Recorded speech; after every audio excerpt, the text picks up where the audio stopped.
Doctor Yogesh ಅವರೇ ನಮಸ್ಕಾರ. ನಮಸ್ಕಾರ. ಸುರೇಶ್ ಅವರೇ ತಮಗೂ ನಮಸ್ಕಾರ. ನಮಸ್ಕಾರ ಸರ್. ಯೋಗೇಶ್ ಅವರೇ, ಕೃಷಿ ವಿಜ್ಞಾನ ಕೇಂದ್ರ ಅನೇಕ ಬಗೆಯ ವಿಸ್ತರಣಾ ಚಟುವಟಿಕೆಗಳನ್ನು ಮಾಡುತ್ತೆ. ಕೃಷಿ ತಾಂತ್ರಿಕತೆಗಳನ್ನು ರೈತರಿಗೆ ಪರಿಚಯ ಮಾಡುತ್ತೆ, ಕೃಷಿಕರಿಗೆ ತರಬೇತಿಯನ್ನು ನೀಡುತ್ತೆ. ಹೀಗೆ ಬಹುಮುಖವಾದ ಕೆಲಸವನ್ನು ಕೃಷಿ ವಿಜ್ಞಾನ ಕೇಂದ್ರ ಮಾಡುತ್ತೆ. ತಾವು ಈ ದಿವಸ ಚಾಮರಾಜನಗರ ಕೃಷಿ ವಿಜ್ಞಾನ ಕೇಂದ್ರ ಹರದನಹಳ್ಳಿಯಲ್ಲಿ ಏನಿದೆಯಲ್ಲ, ಇದರ ಒಂದು ವಿಸ್ತರಣಾ ಚಟುವಟಿಕೆಗಳ ಬಗ್ಗೆ ವಿವರವಾಗಿ ಮಾಹಿತಿಯನ್ನು ನೀಡಬೇಕು. ಅಗತ್ಯವಾಗಿ ಸರ್. ತಾವು ಮೊದಲೇ ತಿಳಿಸಿದ ಹಾಗೆ ಕೃಷಿ ವಿಜ್ಞಾನ ಕೇಂದ್ರ ಒಂದು ವಿಸ್ತರಣಾ ಸಂಸ್ಥೆ. ನಮ್ಮ ಕೃಷಿಯಲ್ಲಿ 3 ವಿಭಾಗಗಳಿವೆ. ಒಂದು ಕೃಷಿ ಶಿಕ್ಷಣ, ಮಹಾವಿದ್ಯಾಲಯಗಳಲ್ಲಿ, ವಿಶ್ವವಿದ್ಯಾಲಯದ ಕಾಲೇಜುಗಳಲ್ಲಿ ಶಿಕ್ಷಣವನ್ನು ನೀಡ್ತಕ್ಕಂಥದ್ದು ವಿದ್ಯಾರ್ಥಿಗಳಿಗೆ PUC ಮುಗಿಸಿದ ನಂತರ. 2ನೇ ವಿಭಾಗ ಸಂಶೋಧನೆ, ಹಲವಾರು ನೂತನ ಕೃಷಿ ತಾಂತ್ರಿಕತೆಗಳು, ತಳಿಗಳು, ಇದನ್ನು ಸಂಶೋಧಕರು ಅಭಿವೃದ್ಧಿಪಡಿಸ್ತಕ್ಕಂಥದ್ದು. 3ನೇದು ವಿಸ್ತರಣೆ. ಈ ಸಂಶೋಧನೆ ಮತ್ತು ಶಿಕ್ಷಣ ವಿಭಾಗದಲ್ಲಿ ಏನು ಹೊಸ ಹೊಸ ತಂತ್ರಜ್ಞಾನಗಳು, ತಾಂತ್ರಿಕತೆಗಳು ಬರುತ್ತೆ, ಇದನ್ನು ರೈತರಿಗೆ ತಲುಪಿಸ್ತಕ್ಕಂಥ ಚಟುವಟಿಕೆಗಳನ್ನು ಕೃಷಿ ವಿಜ್ಞಾನ ಕೇಂದ್ರಗಳು ಪ್ರತಿ ನಮ್ಮ ದೇಶದ ಎಲ್ಲ ರಾಜ್ಯಗಳಲ್ಲೂ ಒಂದೊಂದು ಕೃಷಿ ವಿಜ್ಞಾನ ಕೇಂದ್ರದಂತೆ ಈ ಕಾರ್ಯಕ್ರಮಗಳನ್ನ ನಿರ್ವಹಿಸ್ತಾ ಇರ್ತಕ್ಕಂಥ ಸನ್ನಿವೇಶ ಇದೆ. ಅದರಲ್ಲಿ ಮುಖ್ಯವಾಗಿ ಕೃಷಿ ವಿಜ್ಞಾನ ಕೇಂದ್ರದ ಧ್ಯೇಯೋದ್ದೇಶಗಳು ಅಥವಾ ಚಟುವಟಿಕೆಗಳು ಅಂತ ಬಂದಾಗ, ಮೊದಲನೇದಾಗಿ ಈ ಹಲವಾರು ಕೃಷಿ ತಂತ್ರಜ್ಞಾನಗಳು ಹೊರಬರುತ್ತೆ. ಸಂಶೋಧನೆಯಿಂದ ಆಗ್ಬೋದು, ಹಲವಾರು ಸಂಸ್ಥೆಗಳಿಂದ, ಅದು ರೈತರಿಂದನೂ ಕೂಡ ಕೆಲವು ತಂತ್ರಜ್ಞಾನಗಳು ಸಿಗುತ್ತೆ, ಅವರೇ ಸ್ಥಳೀಯವಾಗಿ ಮಾಡ್ತಾ ಇರ್ತಕ್ಕಂಥದ್ದು. ಇದನ್ನು ನಾವು ಸ್ಥಳ ನಿರ್ದಿಷ್ಟತೆಯನ್ನು ನೋಡಬೇಕಾಗುತ್ತೆ. ಸುಸ್ಥಿರವಾಗಿ ಭೂಬಳಕೆ ಮಾಡಲಿಕ್ಕೆ ಆ ಒಂದು ತಂತ್ರಜ್ಞಾನ ಈಗ ಎಲ್ಲೋ ಒಂದು ಚಾಮರಾಜನಗರ ಜಿಲ್ಲೆಯಲ್ಲಿ ಅಭಿವೃದ್ಧಿ ಮಾಡಿದ್ದು, ಅದು ಮಡಿಕೇರಿ ಜಿಲ್ಲೆಗೆ ಆಗುತ್ತಾ ಇಲ್ವಾ ಆ ತಂತ್ರಜ್ಞಾನ, ಅದರ ಒಂದು ಸ್ಥಳ ನಿರ್ದಿಷ್ಟತೆನ ಮತ್ತು ವ್ಯವಸ್ಥೆಗೆ ಸೂಕ್ತವಾದಂಥ ತಂತ್ರಜ್ಞಾನನ ನಾವು ಪರಿಶೀಲನೆಗೆ ಒಳಪಡಿಸಿ, ಅದು ರೈತರ ಸಹಭಾಗಿತ್ವದಲ್ಲಿ, ರೈತರ ತಾಕುಗಳಲ್ಲೇ ಆ ಒಂದು ಪರೀಕ್ಷೆಗಳನ್ನು, ಕ್ಷೇತ್ರ ಪರೀಕ್ಷೆಗಳನ್ನ ಮಾಡ್ತೀವಿ. ಉದಾಹರಣೆಗೆ ಒಂದು ತಳಿ ಈಗ ಗಂಗಾವತಿ ಸೋನಾ ಅಂತ ರಾಯಚೂರಿನಲ್ಲಿ ಅಭಿವೃದ್ಧಿಪಡಿಸಿದ್ರು. ಅದು ಆ ವಿಭಾಗಕ್ಕೆ ಅವರು ಅದನ್ನು ಮಾಡಿ ತಂತ್ರಜ್ಞಾನನ ರಿಲೀಸ್ ಮಾಡಿದರು. ಅದು ನಮ್ಮಲ್ಲೂ ಭತ್ತ ಬೆಳೆಯತಕ್ಕಂಥ ಕ್ಷೇತ್ರಗಳು ಇದೆ. ಸೊ ಹಾಗಾಗಿ ಅದರ ಸೂಕ್ತತೆಯನ್ನು ನಾವು ಅವಲೋಕನ ಮಾಡಬೇಕಾಗುತ್ತೆ. ಈ ರೀತಿ ತಳಿ ಒಂದೇ ಅಲ್ಲ, ಹಲವಾರು ತಂತ್ರಜ್ಞಾನ ಇರುತ್ತೆ. ಸಸ್ಯ ಸಂರಕ್ಷಣೆ ಆಗ್ಬೋದು, ಸಸ್ಯ ಪೋಷಣೆ ಆಗ್ಬೋದು, ಇದಕ್ಕೆ ಸಂಬಂಧಪಟ್ಟಂತೆ ವಿಧ ವಿಧವಾದಂಥ ಹಲವಾರು ಸಂಘ ಸಂಸ್ಥೆಗಳು ಅಥವಾ ಸಂಶೋಧನಾ ಸಂಸ್ಥೆಗಳು ಅಭಿವೃದ್ಧಿಪಡಿಸಿರ್ತಕ್ಕಂಥ ಅಥವಾ ರೈತರೇ ಅಭಿವೃದ್ಧಿಪಡಿಸಿರ್ತಕ್ಕಂಥ ತಂತ್ರಜ್ಞಾನಗಳ ಸೂಕ್ತತೆಯನ್ನು, ಸ್ಥಳ ನಿರ್ದಿಷ್ಟತೆಯನ್ನು ನೋಡಲಿಕ್ಕೆ ನಾವು ಇದು ಒಂದು ಈ ಒಂದು ತಂತ್ರಜ್ಞಾನ ಮರುಪರಿಶೀಲನೆ ಅಂತ ಕೈಗೊಳ್ತೀವಿ. ಇದು ರೈತರ ಸಹಭಾಗಿತ್ವದಲ್ಲಿ, ರೈತ ಕ್ಷೇತ್ರದಲ್ಲಿ ಇದು ಸಣ್ಣ ಮಟ್ಟದಲ್ಲಿರುತ್ತೆ. ಹೆಚ್ಚಿನ ರೈತರು ಇರೋದಿಲ್ಲ, ಆಯ್ದ ರೈತರು, ಅಲ್ಲಿ ಎಲ್ಲ ವ್ಯವಸ್ಥೆಗಳು ಇರಬೇಕಾಗುತ್ತೆ. ಒಂದು ಬೆಳೆಗೆ ಬೇಕಾದಂಥ ಎಲ್ಲ ವ್ಯವಸ್ಥೆನೂ ಇರಬೇಕಾಗುತ್ತೆ. ಹಾಗೆ ರೈತರು ಕೂಡ ಆಸಕ್ತಿ ರೈತರಾಗಿರಬೇಕಾಗುತ್ತೆ. ಅವರು ಸ್ವಲ್ಪ ಪ್ರಗತಿಪರ ರೈತರಾಗಿದೆ, ಅಂಥವ್ರ ಕ್ಷೇತ್ರದಲ್ಲಿ ಮಾಡ್ತಕ್ಕಂಥದ್ದು ಮೊದಲನೇದು ಇದು ತಂತ್ರಜ್ಞಾನ ಪರೀಕ್ಷೆಗಳು ಅಥವಾ ತಂತ್ರಜ್ಞಾನ ಮರುಪರಿಶೀಲನೆ ಅಂತ ಹೇಳ್ತೀವಿ. ನಂತರ ಬರ್ತಕ್ಕಂಥದ್ದು ಆಗಲೇ ತಿಳಿಸಿದಾಗೆ ಹಲವಾರು ತಂತ್ರಜ್ಞಾನಗಳು ಅಭಿವೃದ್ಧಿ ಆಗಿವೆ ಕೃಷಿನಲ್ಲಿ. ಕೃಷಿ ಬೆಳೆಗಳ ನಿರ್ವಹಣೆ ಆಗ್ಬೋದು, ಅಥವಾ ಜಾನುವಾರುಗಳು, ಪಶುಸಂಗೋಪನೆಯಲ್ಲಾಗ್ಬೋದು, ಮೀನುಗಾರಿಕೆಯಲ್ಲಾಗ್ಬೋದು, ಸಸ್ಯ ಪೋಷಣೆಯಲ್ಲಾಗ್ಬೋದು, ಸಸ್ಯ ಸಂರಕ್ಷಣೆಯಲ್ಲಾಗ್ಬೋದು, ಹಲವಾರು ಉತ್ತಮವಾದಂಥ ತಂತ್ರಜ್ಞಾನಗಳು ನಮ್ಮ ದೇಶಾದ್ಯಂತ ಹಲವಾರು ಸಂಸ್ಥೆಗಳು ಅಭಿವೃದ್ಧಿಪಡಿಸಿವೆ, ಕೃಷಿ ನಿರತ, ಕೃಷಿ ಸಂಶೋಧನೆ ನಿರತ ಸಂಸ್ಥೆಗಳು. ಸೊ ಆ ತಂತ್ರಜ್ಞಾನಗಳು ನಮಗೂ ಸೂಕ್ತವಾಗಿರ್ತವೆ. ಅದನ್ನು ಹೆಚ್ಚಿನ ರೀತಿಯಲ್ಲಿ ಪ್ರಚಾರ ಪಡಿಸಬೇಕು. ರೈತರಿಗೆ ಆರ್ಥಿಕತೆ ಬರಬೇಕು, ಉತ್ಪಾದನೆ ಬರಬೇಕಾಗುತ್ತೆ. ಮುಖ್ಯವಾಗಿ ಇಲ್ಲಿ ಈ ಒಂದು ಬೆಳೆಗಳ ಮತ್ತು ವಿವಿಧ ಬೆಳೆಗಳ ಮತ್ತು ಉದ್ಯಮಗಳ ಉತ್ಪನ್ನ ಮಾಹಿತಿನ ಪಡೆಯಬೇಕು. ಉತ್ಪಾದನೆ ಆಗುತ್ತಲ್ಲ, ಅದರ ಮಾಹಿತಿ ಪಡಲಿಕ್ಕೆ ಮತ್ತು ಉತ್ಪಾದನೆ ರೈತರಿಗೆ ಜಾಸ್ತಿ ಮಾಡಿ ಆರ್ಥಿಕತೆ ಮಾಡಲಿಕ್ಕೆ ಮುಂಚೂಣಿ ಪ್ರಾತ್ಯಕ್ಷಿಕೆಗಳು ಅಂತ ಮಾಡ್ತೀವಿ. ಇದು ಕ್ಷೇತ್ರ ಪ್ರಯೋಗಗಳಾದರೆ 2-3 ರೈತರು ಅಥವಾ 5 ಜನ ಆಯ್ದ ರೈತರಲ್ಲಿ ಮಾಡ್ತೀವಿ. ಇದು ಆಗಲ್ಲ, 10 ಮತ್ತು ಅದಕ್ಕಿಂತ ಮೇಲ್ಪಟ್ಟ ರೈತರಿಗೆ ಒಂದೇ ಗ್ರಾಮದಲ್ಲಿ ಆ ರೀತಿ ಆಯ್ಕೆ ಮಾಡಿಕೊಂಡು ಉತ್ತಮವಾಗಿರ್ತಂಥ ತಂತ್ರಜ್ಞಾನನ ಪ್ರಸರಣ ಮಾಡಲಿಕ್ಕೆ ರೈತರಲ್ಲಿ, ಮತ್ತು ಉತ್ತಮವಾದಂಥ ಒಂದು ಆದಾಯ ಗಳಿಸಲಿಕ್ಕೆ, ಅವರು ಉತ್ಪಾದನೆ ಮಾಡಿ ಗಳಿಸಲಿಕ್ಕೆ ಈ ಒಂದು ಮುಂಚೂಣಿ ಪ್ರಾತ್ಯಕ್ಷಿಕೆಗಳನ್ನ ಹಮ್ಮಿಕೊಳ್ತೀವಿ. ಉದಾಹರಣೆಗೆ ನಮಗೆ ಈ ವರ್ಷ ನಮ್ಮ ಒಂದು ಕೇಂದ್ರದಿಂದಲೇ ಉತ್ತಮವಾದಂಥ ಒಂದು ಅರಿಶಿನ ತಳಿ, ಸುಧಾರಿತ ಅರಿಶಿನ ತಳಿ IASR ಪ್ರತಿಭಾ ಅಂತ ಇದೆ. ಆ ತಳಿನ ನಾವು ಎಂಡಾರ್ಸ್ ಮಾಡಲಾಯಿತು ವಿಶ್ವವಿದ್ಯಾಲಯದಲ್ಲಿ 4-5 ವರ್ಷಗಳ ಸಂಶೋಧನೆ ನಂತರ. ಈಗ ಅದನ್ನು ಬಿಡುಗಡೆಗೊಳಿಸಲಾಗುತ್ತೆ, ರೈತರಿಗೋಸ್ಕರ ಅಧಿಕೃತವಾಗಿ ಬಿಡುಗಡೆಗೊಳಿಸ. ಇದನ್ನು ನಾವು ಮುಂಚೂಣಿ ಪ್ರಾತ್ಯಕ್ಷಿಕೆಗಳ ಮುಖಾಂತರ ಹಲವಾರು ರೈತರ ಕ್ಷೇತ್ರಗಳಲ್ಲಿ ಅವ್ರಿಗೆ ಪ್ರಾತ್ಯಕ್ಷಿಕೆ ಮಾಡಿ ತೋರಿಸ್ತಕ್ಕಂಥದ್ದು. ತದನಂತರ ನೀವು ಮೊದಲೇ ಹೇಳಿದಾಗ ಸಾಮರ್ಥ್ಯ ಬಲವರ್ಧನೆ ಕಾರ್ಯಕ್ರಮಗಳಲ್ಲಿ ತರಬೇತಿಗಳು ಪ್ರಮುಖವಾದದ್ದು. ತರಬೇತಿಗಳು ಯಾರ್ಯಾರಿಗೆ ಕೊಡ್ತೀವಿ ಅನ್ನೋದು ಮುಖ್ಯ. ನಮ್ಮದು ಕೃಷಿ ವಿಜ್ಞಾನ ಕೇಂದ್ರ ಕೃಷಿ ವಿಸ್ತರಣಾ ಸಂಸ್ಥೆ ಆಗಿರೋದ್ರಿಂದ ಈ ಕೃಷಿಯಲ್ಲಿ ತೊಡಗಿರ್ತಕ್ಕಂಥವ್ರು ಪ್ರಮುಖವಾಗಿ ರೈತರು. ಅದರಲ್ಲೂ ರೈತರ ವರ್ಗಗಳಿವೆ. ಯುವ ರೈತರಾಗ್ಬೋದು, ಅಥವಾ ತೋಟಗಾರಿಕಾ ಉತ್ಪಾದಕರಾಗ್ಬೋದು, ಹೊಲ ಗದ್ದೆಗಳ ರೈತರು ಬೆಳೀತಕ್ಕಂಥ ರೈತರಾಗ್ಬೋದು. ಈ ರೀತಿಯಾಗಿ ಅವ್ರಿಗೆ ನಾವು ಒಂದು ನಿರ್ದಿಷ್ಟವಾದಂಥ ಒಂದು ಕ್ಯಾಲೆಂಡರ್ನ ತಯಾರಿಸಿ ಅವ್ರಿಗೆ ತರಬೇತಿಗಳನ್ನ ಪ್ಲ್ಯಾನ್ ಮಾಡಿ ತರಬೇತಿಗಳನ್ನ ಕೊಡ್ತೀವಿ. ರೈತರಿಗೆ ಕೃಷಿ ಉತ್ಪಾದನೆ ಮತ್ತು ಕೃಷಿ ಬೆಳೆ ನಿರ್ವಹಣೆ ಮತ್ತು ಪಶು ಸಂಗೋಪನೆ ಇದಕ್ಕೆ ಸಂಬಂಧಪಟ್ಟಾಗೆ. ಅದೇ ರೀತಿ ವಿಸ್ತರಣಾ ಕಾರ್ಯಕರ್ತರು ಅಂತ ಹೇಳ್ತೀವಿ. ವಿಸ್ತರಣಾ ಕಾರ್ಯಕರ್ತರು ಅಂತಂದರೆ ಯಾರು ಗ್ರೌಂಡ್ ಲೆವೆಲಲ್ಲಿ ರೈತರೊಂದಿಗೆ ಕೆಲಸ ಮಾಡ್ತಾಯಿದ್ದಾರೆ. ಉದಾಹರಣೆಗೆ ಅಭಿವೃದ್ಧಿ ಇಲಾಖೆಗಳು, ಅದರಲ್ಲೂ ಮುಂಚೂಣಿಯಲ್ಲಿರ್ತಕ್ಕಂಥ ಮಾಡಿರ್ತಕ್ಕಂಥದ್ದು ಕೃಷಿ ಇಲಾಖೆ. ಕೃಷಿ ಇಲಾಖೆಯಲ್ಲಿ ಹಲವಾರು ವಿಸ್ತರಣಾ ಕಾರ್ಯಕ್ರಮಗಳಿರ್ತದೆ. ಅವ್ರಿಗೂ ವರ್ಷ ಕಾಲಾನುಸಾರ ಹಲವಾರು ತಂತ್ರಜ್ಞಾನಗಳು ಅಥವಾ ಕೃಷಿಯಲ್ಲಿ ಬದಲಾವಣೆಗಳಾಗ್ತಾ ಇರ್ತದೆ, ಉತ್ತಮವಾದ ತಂತ್ರಜ್ಞಾನಗಳು ಬರ್ತಾ ಇರ್ತದೆ. ಇದ್ರ ಬಗ್ಗೆ ಅವ್ರಿಗೆ ಮಾಹಿತಿ ಬೇಕಾಗುತ್ತೆ. ಸುರೇಶ್ ಅವರೇ, ಸ್ವಲ್ಪ ನಿಮ್ಮ ಬಗ್ಗೆ ಹೇಳಿ. ನಾನು ಸೌಹಾರ್ದ ರೈತರ ಉತ್ಪಾದಕ ಕಂಪನಿ ಅಂಕಣಶೆಟ್ಟಿಪುರ, ಚಾಮರಾಜನಗರ ತಾಲೂಕು ಮತ್ತು ಜಿಲ್ಲೆಯಲ್ಲಿ ಇರ್ತಕ್ಕಂಥದ್ದು. ಅಲ್ಲಿ ನಾನು CEO ಆಗಿ ಕೆಲಸ ಮಾಡ್ತಿದ್ದೀನಿ. ನಿಮಗೆ ಮತ್ತೆ ಕೃಷಿ ವಿಜ್ಞಾನ ಕೇಂದ್ರಕ್ಕೆ ಸಂಬಂಧ ಹೇಗೆ ಸರ್? ಇದು ಸುಮಾರು ಹಲವಾರು ವರ್ಷಗಳಿಂದ ಕೃಷಿ KVKಗೆ ಮತ್ತು ನಮ್ಮ FPU ಸಾಕಷ್ಟು ಸಂಬಂಧ ಇದೆ. ಹೇಗೆ ಅಂತಂದರೆ, ಈಗ ಸಾಕಷ್ಟು ತಾಂತ್ರಿಕ ಮಾಹಿತಿಗಳನ್ನು ನಾವು ನೇರವಾಗಿ KVKಯಿಂದಲೇ ಪಡಿತಕ್ಕಂಥದ್ದು. ಯಾಕೆಂದರೆ ನಮ್ಮಲ್ಲಿರ್ತಕ್ಕಂಥ ರೈತರು ಮತ್ತು ನಾವು ಮಾತ್ರ ಕೆಲಸವನ್ನು ನಿರ್ವಹಿಸ್ತಾ ಇದ್ದೀವಿ. ಆದರೆ ತಾಂತ್ರಿಕ ಮಾಹಿತಿ ಅಂದರೆ ಸಾಕಷ್ಟು ಮಾಹಿತಿ ನಮಗೆ KVKಯಿಂದಲೇ ಸಿಗ್ತಕ್ಕಂಥದ್ದು. ಹಾಗೆ ಬರ್ತಕ್ಕಂಥ ಹೊಸ ಆವಿಷ್ಕಾರಗಳಾಗಿರ್ಬೋದು, ನೂತನವಾದಂಥ ಬೆಳೆಗಳಾಗಿರ್ಬೋದು, ಅದರ ಪ್ರಾತ್ಯಕ್ಷತೆ ಮಾಡಲಿಕ್ಕೆ ಅಥವಾ ಅದನ್ನು ಸರಿಯಾಗಿ ರೈತರುಗಳೇ ಅನುಷ್ಠಾನ ಮಾಡಿಕೊಡ್ಲಿಕ್ಕೆ ತರಬೇತಿ ಆಗ್ಬೋದು, ಅಥವಾ ಬೇರೆ ಬೇರೆ ರೀತಿಯಂಥ ಕಾರ್ಯಕ್ರಮಗಳನ್ನ ತೆಗೆದುಕೊಂಡು ಹೋಗಲಿಕ್ಕೆ KVK ನಮಗೆ ಸಾಕಷ್ಟು ಮಾಹಿತಿಯನ್ನು, ತಾಂತ್ರಿಕ ಮಾಹಿತಿಯನ್ನು ಆಗಾಗ ಕೊಡ್ತಾ ಇರೋದ್ರಿಂದ ನಮಗೆ ಸಾಕಷ್ಟು. ನಿಮ್ಮ ಕಂಪನಿಯ ರಚನೆಯಲ್ಲಿ ಏನಾದರೂ KVK ಇನ್ವಾಲ್ವ್ ಆಗಿತ್ತಾ? ಕಂಪನಿ ರಚನೆಯಲ್ಲಿ ಅಂತಂದರೆ ನಮಗೆ ಮೈರಡ ಡೇವಿಡ್ಸನ್ ತರಬೇತಿ ಕೇಂದ್ರ, ಅದು ನಮಗೆ ಸ್ಪೈಸ್ ಬೋರ್ಡ್ ಇದೆ ಹುಬ್ಬಳ್ಳಿ ಸರ್. ಅಲ್ಲಿ 2016-17 ನಮಗೆ ಈ ಕಾರ್ಯಕ್ರಮವನ್ನು, ಅಂದರೆ ಅರಿಶಿನಕ್ಕೆ ಸಂಬಂಧಪಟ್ಟಂತೆ ಕಂಪನಿಯನ್ನು ಮಾಡಬೇಕು ಅಂತೇಳಿ ಆ ಒಂದು ಕಾರ್ಯಕ್ರಮದಲ್ಲಿಂದ ಕೊಟ್ಟರು. ಅದು ನೇರವಾಗಿ ಮರಡ ಸಂಸ್ಥೆಗೆ ಬಂತು. ಮರಡ ಸಂಸ್ಥೆಯಿಂದ ನಾವು ಇದನ್ನು ಹೊಸದಾಗಿ ನಮ್ಮ ರಚನೆಯನ್ನು ಮಾಡಲಿಕ್ಕೆ ನಮ್ಮ ಈ ಭಾಗವನ್ನು ಆಯ್ಕೆ ಮಾಡ್ಕೊಂಡ್ವಿ. ಯಾಕೆ ಅಂತಂದರೆ ಈ ಭಾಗದಲ್ಲಿ ಅರಿಶಿನ ಬೆಳೀತಕ್ಕಂಥ ರೈತರು ಸಾಕಷ್ಟು ಇರೋದ್ರಿಂದ ಈ ಭಾಗವನ್ನೇ ನಾವು ಆಯ್ಕೆ ಮಾಡ್ಕೊಂಡು. ಯಾಕಂದ್ರೆ ಚಾಮರಾಜ ತಾಲೂಕಿನಲ್ಲಿ ಚಂದಕೋಡಿ ಹೋಬಳಿ ಮತ್ತು ಕಸಬ ಇರ್ಬೋದು ಮತ್ತು ಅರ್ಧನಹಳ್ಳಿ ಹೋಬಳಿ ಆಗಿರ್ಬೋದು, ಈ ಭಾಗದಲ್ಲಿ ಹೆಚ್ಚಿನ ಅರಿಶಿನವನ್ನು ಬೆಳೀತಾ ಇದ್ದಾರೆ. 1,000 ಜನ ರೈತರಿಗಿಂತೂ ಹೆಚ್ಚು ಸಿಗ್ತಾರೆ ಅಂತೇಳಿ ನಮಗೆ ತೋಟಗಾರಿಕೆ ಇಲಾಖೆ ನಿರ್ದೇಶಕರು ತಿಳಿಸಿದ್ರಿಂದಾಗಿ ಈ ಕಾರ್ಯಕ್ರಮವನ್ನು ನಾವು ಇಲ್ಲಿ ಅನುಷ್ಠಾನವನ್ನು ಮಾಡಿದ್ದೇವೆ. ಹೇಳಿ ಸರ್ ನಿಮ್ಮ ಕಂಪನಿ ಬಗ್ಗೆ. ನಮ್ಮ ಕಂಪನಿ ಈಗಾಗಲೇ 2018ರಲ್ಲಿ ಸ್ಥಾಪನೆ ಇದೆ ಸರ್. ಇದು ನಮಗೆ ನಮ್ಮ ಈ ಭಾಗದಲ್ಲಿ 2 ಹೋಬಳಿಗಳಲ್ಲಿ, ಚಂದಕೋಡಿ ಮತ್ತು ಅರದನಹಳ್ಳಿ ಹೋಬಳಿಗಳಲ್ಲಿ ಹೆಚ್ಚು ಕಮ್ಮಿ 25 ಗ್ರಾಮಗಳನ್ನ ಒಳಗೊಂಡಂಥ 4 ಗ್ರಾಮ ಪಂಚಾಯತಿಗಳನ್ನ ಒಳಗೊಂಡಂಥ 64 FIG ಅಂತ ಹೇಳ್ತೀವಿ, ರೈತ ಆಸಕ್ತ ಗುಂಪು ಅಂತ. ಆ ರೈತ ಆಸಕ್ತ ಗುಂಪುಗಳನ್ನು ರಚನೆ ಮಾಡಿ ನಾವು 1,000 ಜನ ರೈತರನ್ನ ಷೇರುದಾರನಾಗಿ ನಾವು ಇಲ್ಲಿ ಸೇರಿಸಿದ್ದೀವಿ. 1,000 ಜನ ರೈತರು ಕೂಡ 1,000 ರೂಪಾಯಿನ ಶೇರ್ ಅಮೌಂಟನ್ನು ನಮಗೆ ಕಟ್ಟಿದ್ದಾರೆ. ಆ ಅಮೌಂಟನ್ನು ನಾವು ಇಟ್ಕೊಂಡು ಸಂಬಂಧಪಟ್ಟಂತೆ ಈ ಕಂಪನಿಯನ್ನು ರಚನೆ ಮಾಡಿದ್ದೀವಿ. ಇದು ನಮಗೆ 1,000 ಜನ ರೈತರನ್ನು ನಾವು ಸೇರಿಸಿದ್ದಕ್ಕೆ ನಮಗೆ SFSC ಡೆಲ್ಲಿಯಿಂದ ನಮಗೆ ಒಂದು ಈಕ್ವಿಟಿ ಗ್ರ್ಯಾಂಟ್ ಅಂತೇಳಿ ಅದನ್ನು ನಮಗೆ ನೇರವಾಗಿ 10 ಲಕ್ಷವನ್ನು ಕೊಟ್ಟಿದ್ದಾರೆ. ರೈತರು ಎಷ್ಟು 1,000 ರೂಪಾಯಿ ಕಟ್ಟಿದ್ದಾರೆ, ಅದಕ್ಕೆ 1,000 ರೂಪಾಯಿ ಮ್ಯಾಚಿಂಗ್ ಗ್ರ್ಯಾಂಟ್ ಥರ ಅದನ್ನು ನಮಗೆ ಕೊಟ್ಟಿದ್ದಾರೆ. ಇದ್ರ ಜೊತೆಗೆ ಸ್ಪೈಸ್ ಬೋರ್ಡ್ ಈಗಾಗಲೇ ನಮಗೆ ಸ್ಥಾಪನೆ ಮಾಡ್ತಕ್ಕಂಥ ಕಾರ್ಯಕ್ರಮಕ್ಕೆ ಅವರೇ ರೂವಾರಿಗಳು. ಹಾಗಾಗಿ ಆ ಕಾರ್ಯಕ್ರಮವನ್ನು ಮಾಡಿಕೊಟ್ಟಿದ್ದಕ್ಕೆ ದುಡಿಯೋ ಬಂಡವಾಳ ಅಂತೇಳಿ, ವರ್ಕಿಂಗ್ ಕ್ಯಾಪಿಟಲ್ ಅಂತೇಳಿ ದುಡಿಯೋ ಬಂಡವಾಳವಾಗಿ ನಮಗೆ 15 ಲಕ್ಷವನ್ನು ಅವರು ತಲುಪಿಸಿದ್ದಾರೆ ಸ್ಪೈಸ್ ಬೋರ್ಡಿಂದ.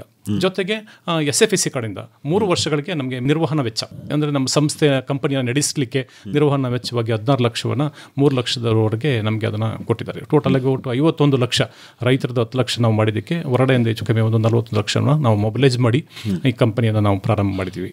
ಏನೇನು ಚಟುವಟಿಕೆಗಳು ನಡೆಸ್ತಾ ಇದ್ದೀರಿ ಸರ್? ಈಗಾಗಲೇ ನಮಗೆ ಸಂಬಂಧಪಟ್ಟಂತೆ ರೈತರಿಗೆ ಬೇಕಾದಂಥದ್ದು ಕೃಷಿ ಪರಿಕರಗಳು, ಬಿತ್ತನೆ ಬೀಜ ಇರ್ಬೋದು, ಗೊಬ್ಬರ, ಔಷಧಿ ಇರ್ಬೋದು, ಜೊತೆಗೆ ರೈತರು ಬೆಳೆದಂಥ ಪದಾರ್ಥಗಳನ್ನು ನೇರವಾಗಿ ಮಾರುಕಟ್ಟೆಗೆ ತರ್ತಕ್ಕಂಥ ವ್ಯವಸ್ಥೆಯನ್ನು ನಾವು ಈ ಕಂಪನಿ ಮುಖಾಂತರ ಮಾಡ್ತಾ ಇದ್ದೀವಿ.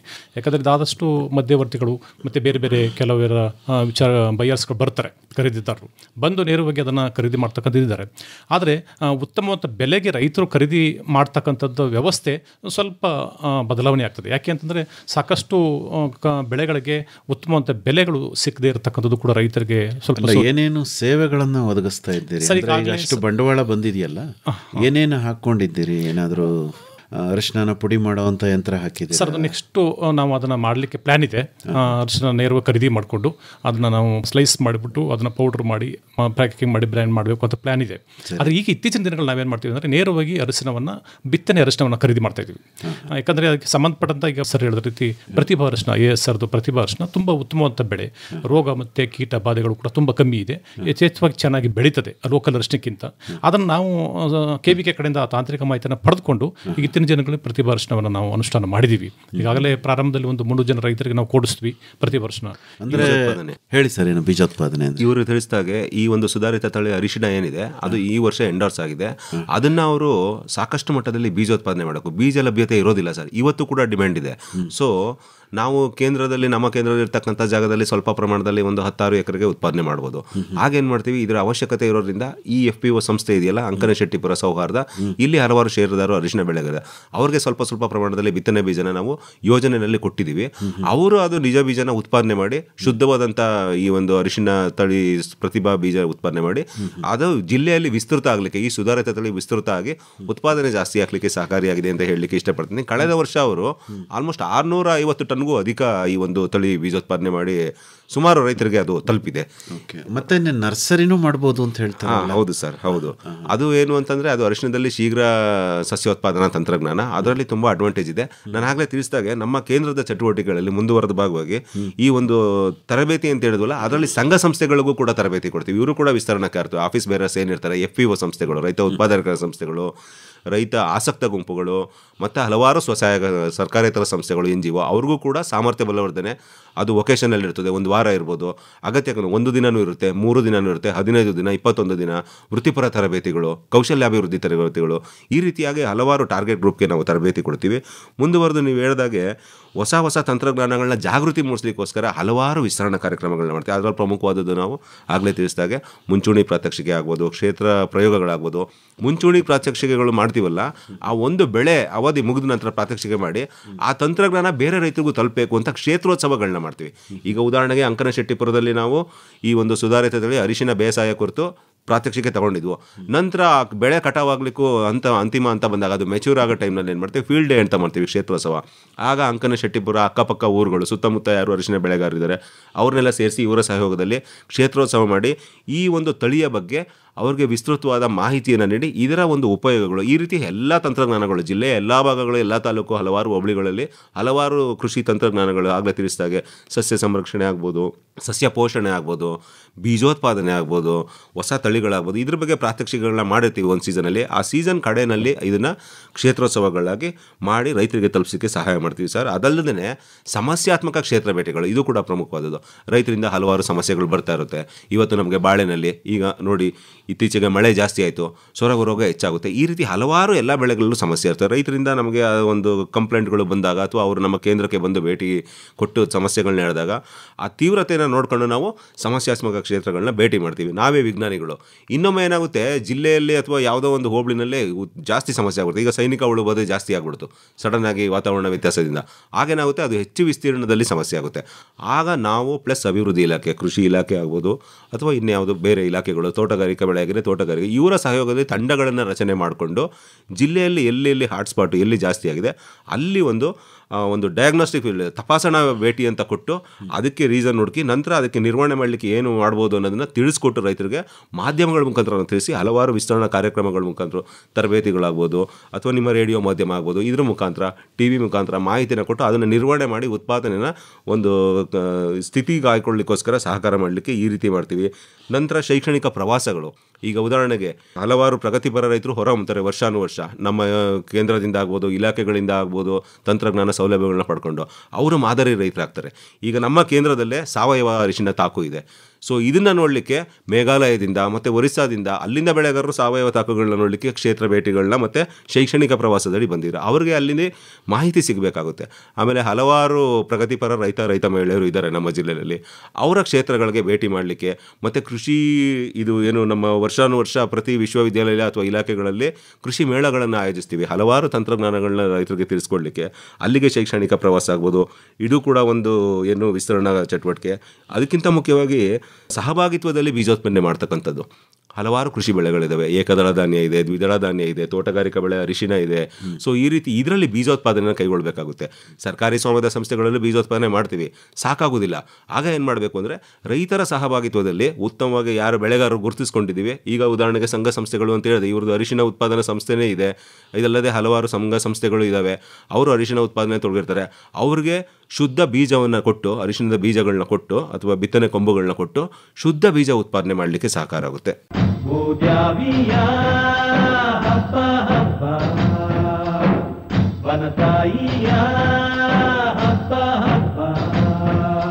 ರೈತ ಬಾಂಧವರೇ, ಪ್ರತಿದಿನ ಸಂಜೆ 6:50 ಪ್ರಸಾರವಾಗುವ ಕೃಷಿ ರಂಗ ಕಾರ್ಯಕ್ರಮಗಳನ್ನು ಮತ್ತೆ ಕೇಳಬೇಕಾ? ಹಾಗಿದ್ರೆ ನಮ್ಮ ಯೂಟ್ಯೂಬ್ ಚಾನೆಲ್ AIR ಮೈಸೂರು 100.6 ಅನ್ನು ಸಬ್ಸ್ಕ್ರೈಬ್ ಮಾಡಿಕೊಳ್ಳಿ. ನಮ್ಮ ಕೃಷಿ ಕಾರ್ಯಕ್ರಮಗಳು ಇದರಲ್ಲಿ ಯಾವಾಗಲೂ ಲಭ್ಯ.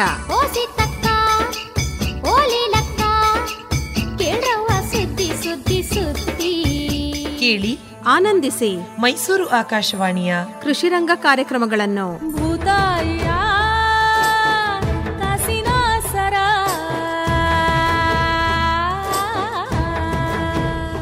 ಸುರೇಶ್ ಅವರ 2018ರಲ್ಲಿ ನಿಮ್ಮ ಕಂಪನಿ ಆಗಿರೋದಲ್ವೇ? ಈಗ 2025 ಸರಿಸುಮಾರು ಒಂದು 7ರಿಂದ 8 ವರ್ಷ ಆಯಿತು. ಹೇಗೆ ಬೆಳವಣಿಗೆ ಹೊಂತು ಹೇಳ್ತಾ ಹೋಗಿ ಸರ್. ಪ್ರಾರಂಭದಲ್ಲಿ ಏನಪ್ಪ ಅಂತಂದರೆ ನಮಗೆ ಷೇರುದಾರರದು ಕಟ್ಟಿರ್ತಕ್ಕಂಥ ಷೇರು ಹಣ, ಆ ಹಣದಿಂದ ನಾವು ಇಟ್ಟುಕೊಂಡು ಏನು ಮಾಡಿದ್ವಿ ಅಂದರೆ ಬಿತ್ತನೆ ಬೀಜ, ಗೊಬ್ಬರ, ಔಷಧಿಯಿಂದ ನಾವು ಪ್ರಾರಂಭ ಮಾಡಿದ್ವಿ. ಪ್ರಾರಂಭದಲ್ಲಿ ಅಂದರೆ ಅದಕ್ಕೆ ಲೈಸೆನ್ಸ್ ಬೇಕಾದಂಥ ಪರವಾನಗಿ ತಗೊಳ್ಬೇಕಾಗಿತ್ತು. ಪರವಾನಗಿ ತಗೊಂಡು ನೇರವಾಗಿ ಅದನ್ನು ನಾವು ಬಿತ್ತನೆ ಬೀಜ, ಗೊಬ್ಬರ, ಔಷಧಿನ ಪೂರೈಸ್ತಾ ಇದ್ವಿ. ಇದನ್ನಾದ ನಂತರ ರೈತರಿಂದ ಕೆಲವು ಬೇಡಿಕೆಗಳು ಬರ್ತಾವೆ ಸರ್. ಈಗ ಏನೇನು ಬೇಕಾಗ್ತದೆ, ಕೆಲವರಿಗೆ ಸ್ಪೇರ್ ಬೇಕು ಅಂತಾರೆ, ಕೆಲವರು ಟಾರ್ಪಲ್ ಬೇಕು ಅಂತಾರೆ, ಕೆಲವು ಮನ್ಸಿಗೆ ಸೀಟ್ ಕೊಡಿ ಅಂತ. ಅಂದರೆ ಕೃಷಿಗೆ ಬೇಕಾದಂಥ ಉಪಕರಣಗಳು, ಸಾಮಗ್ರಿಗಳು ಬೇಕಾಗ್ತದೆ.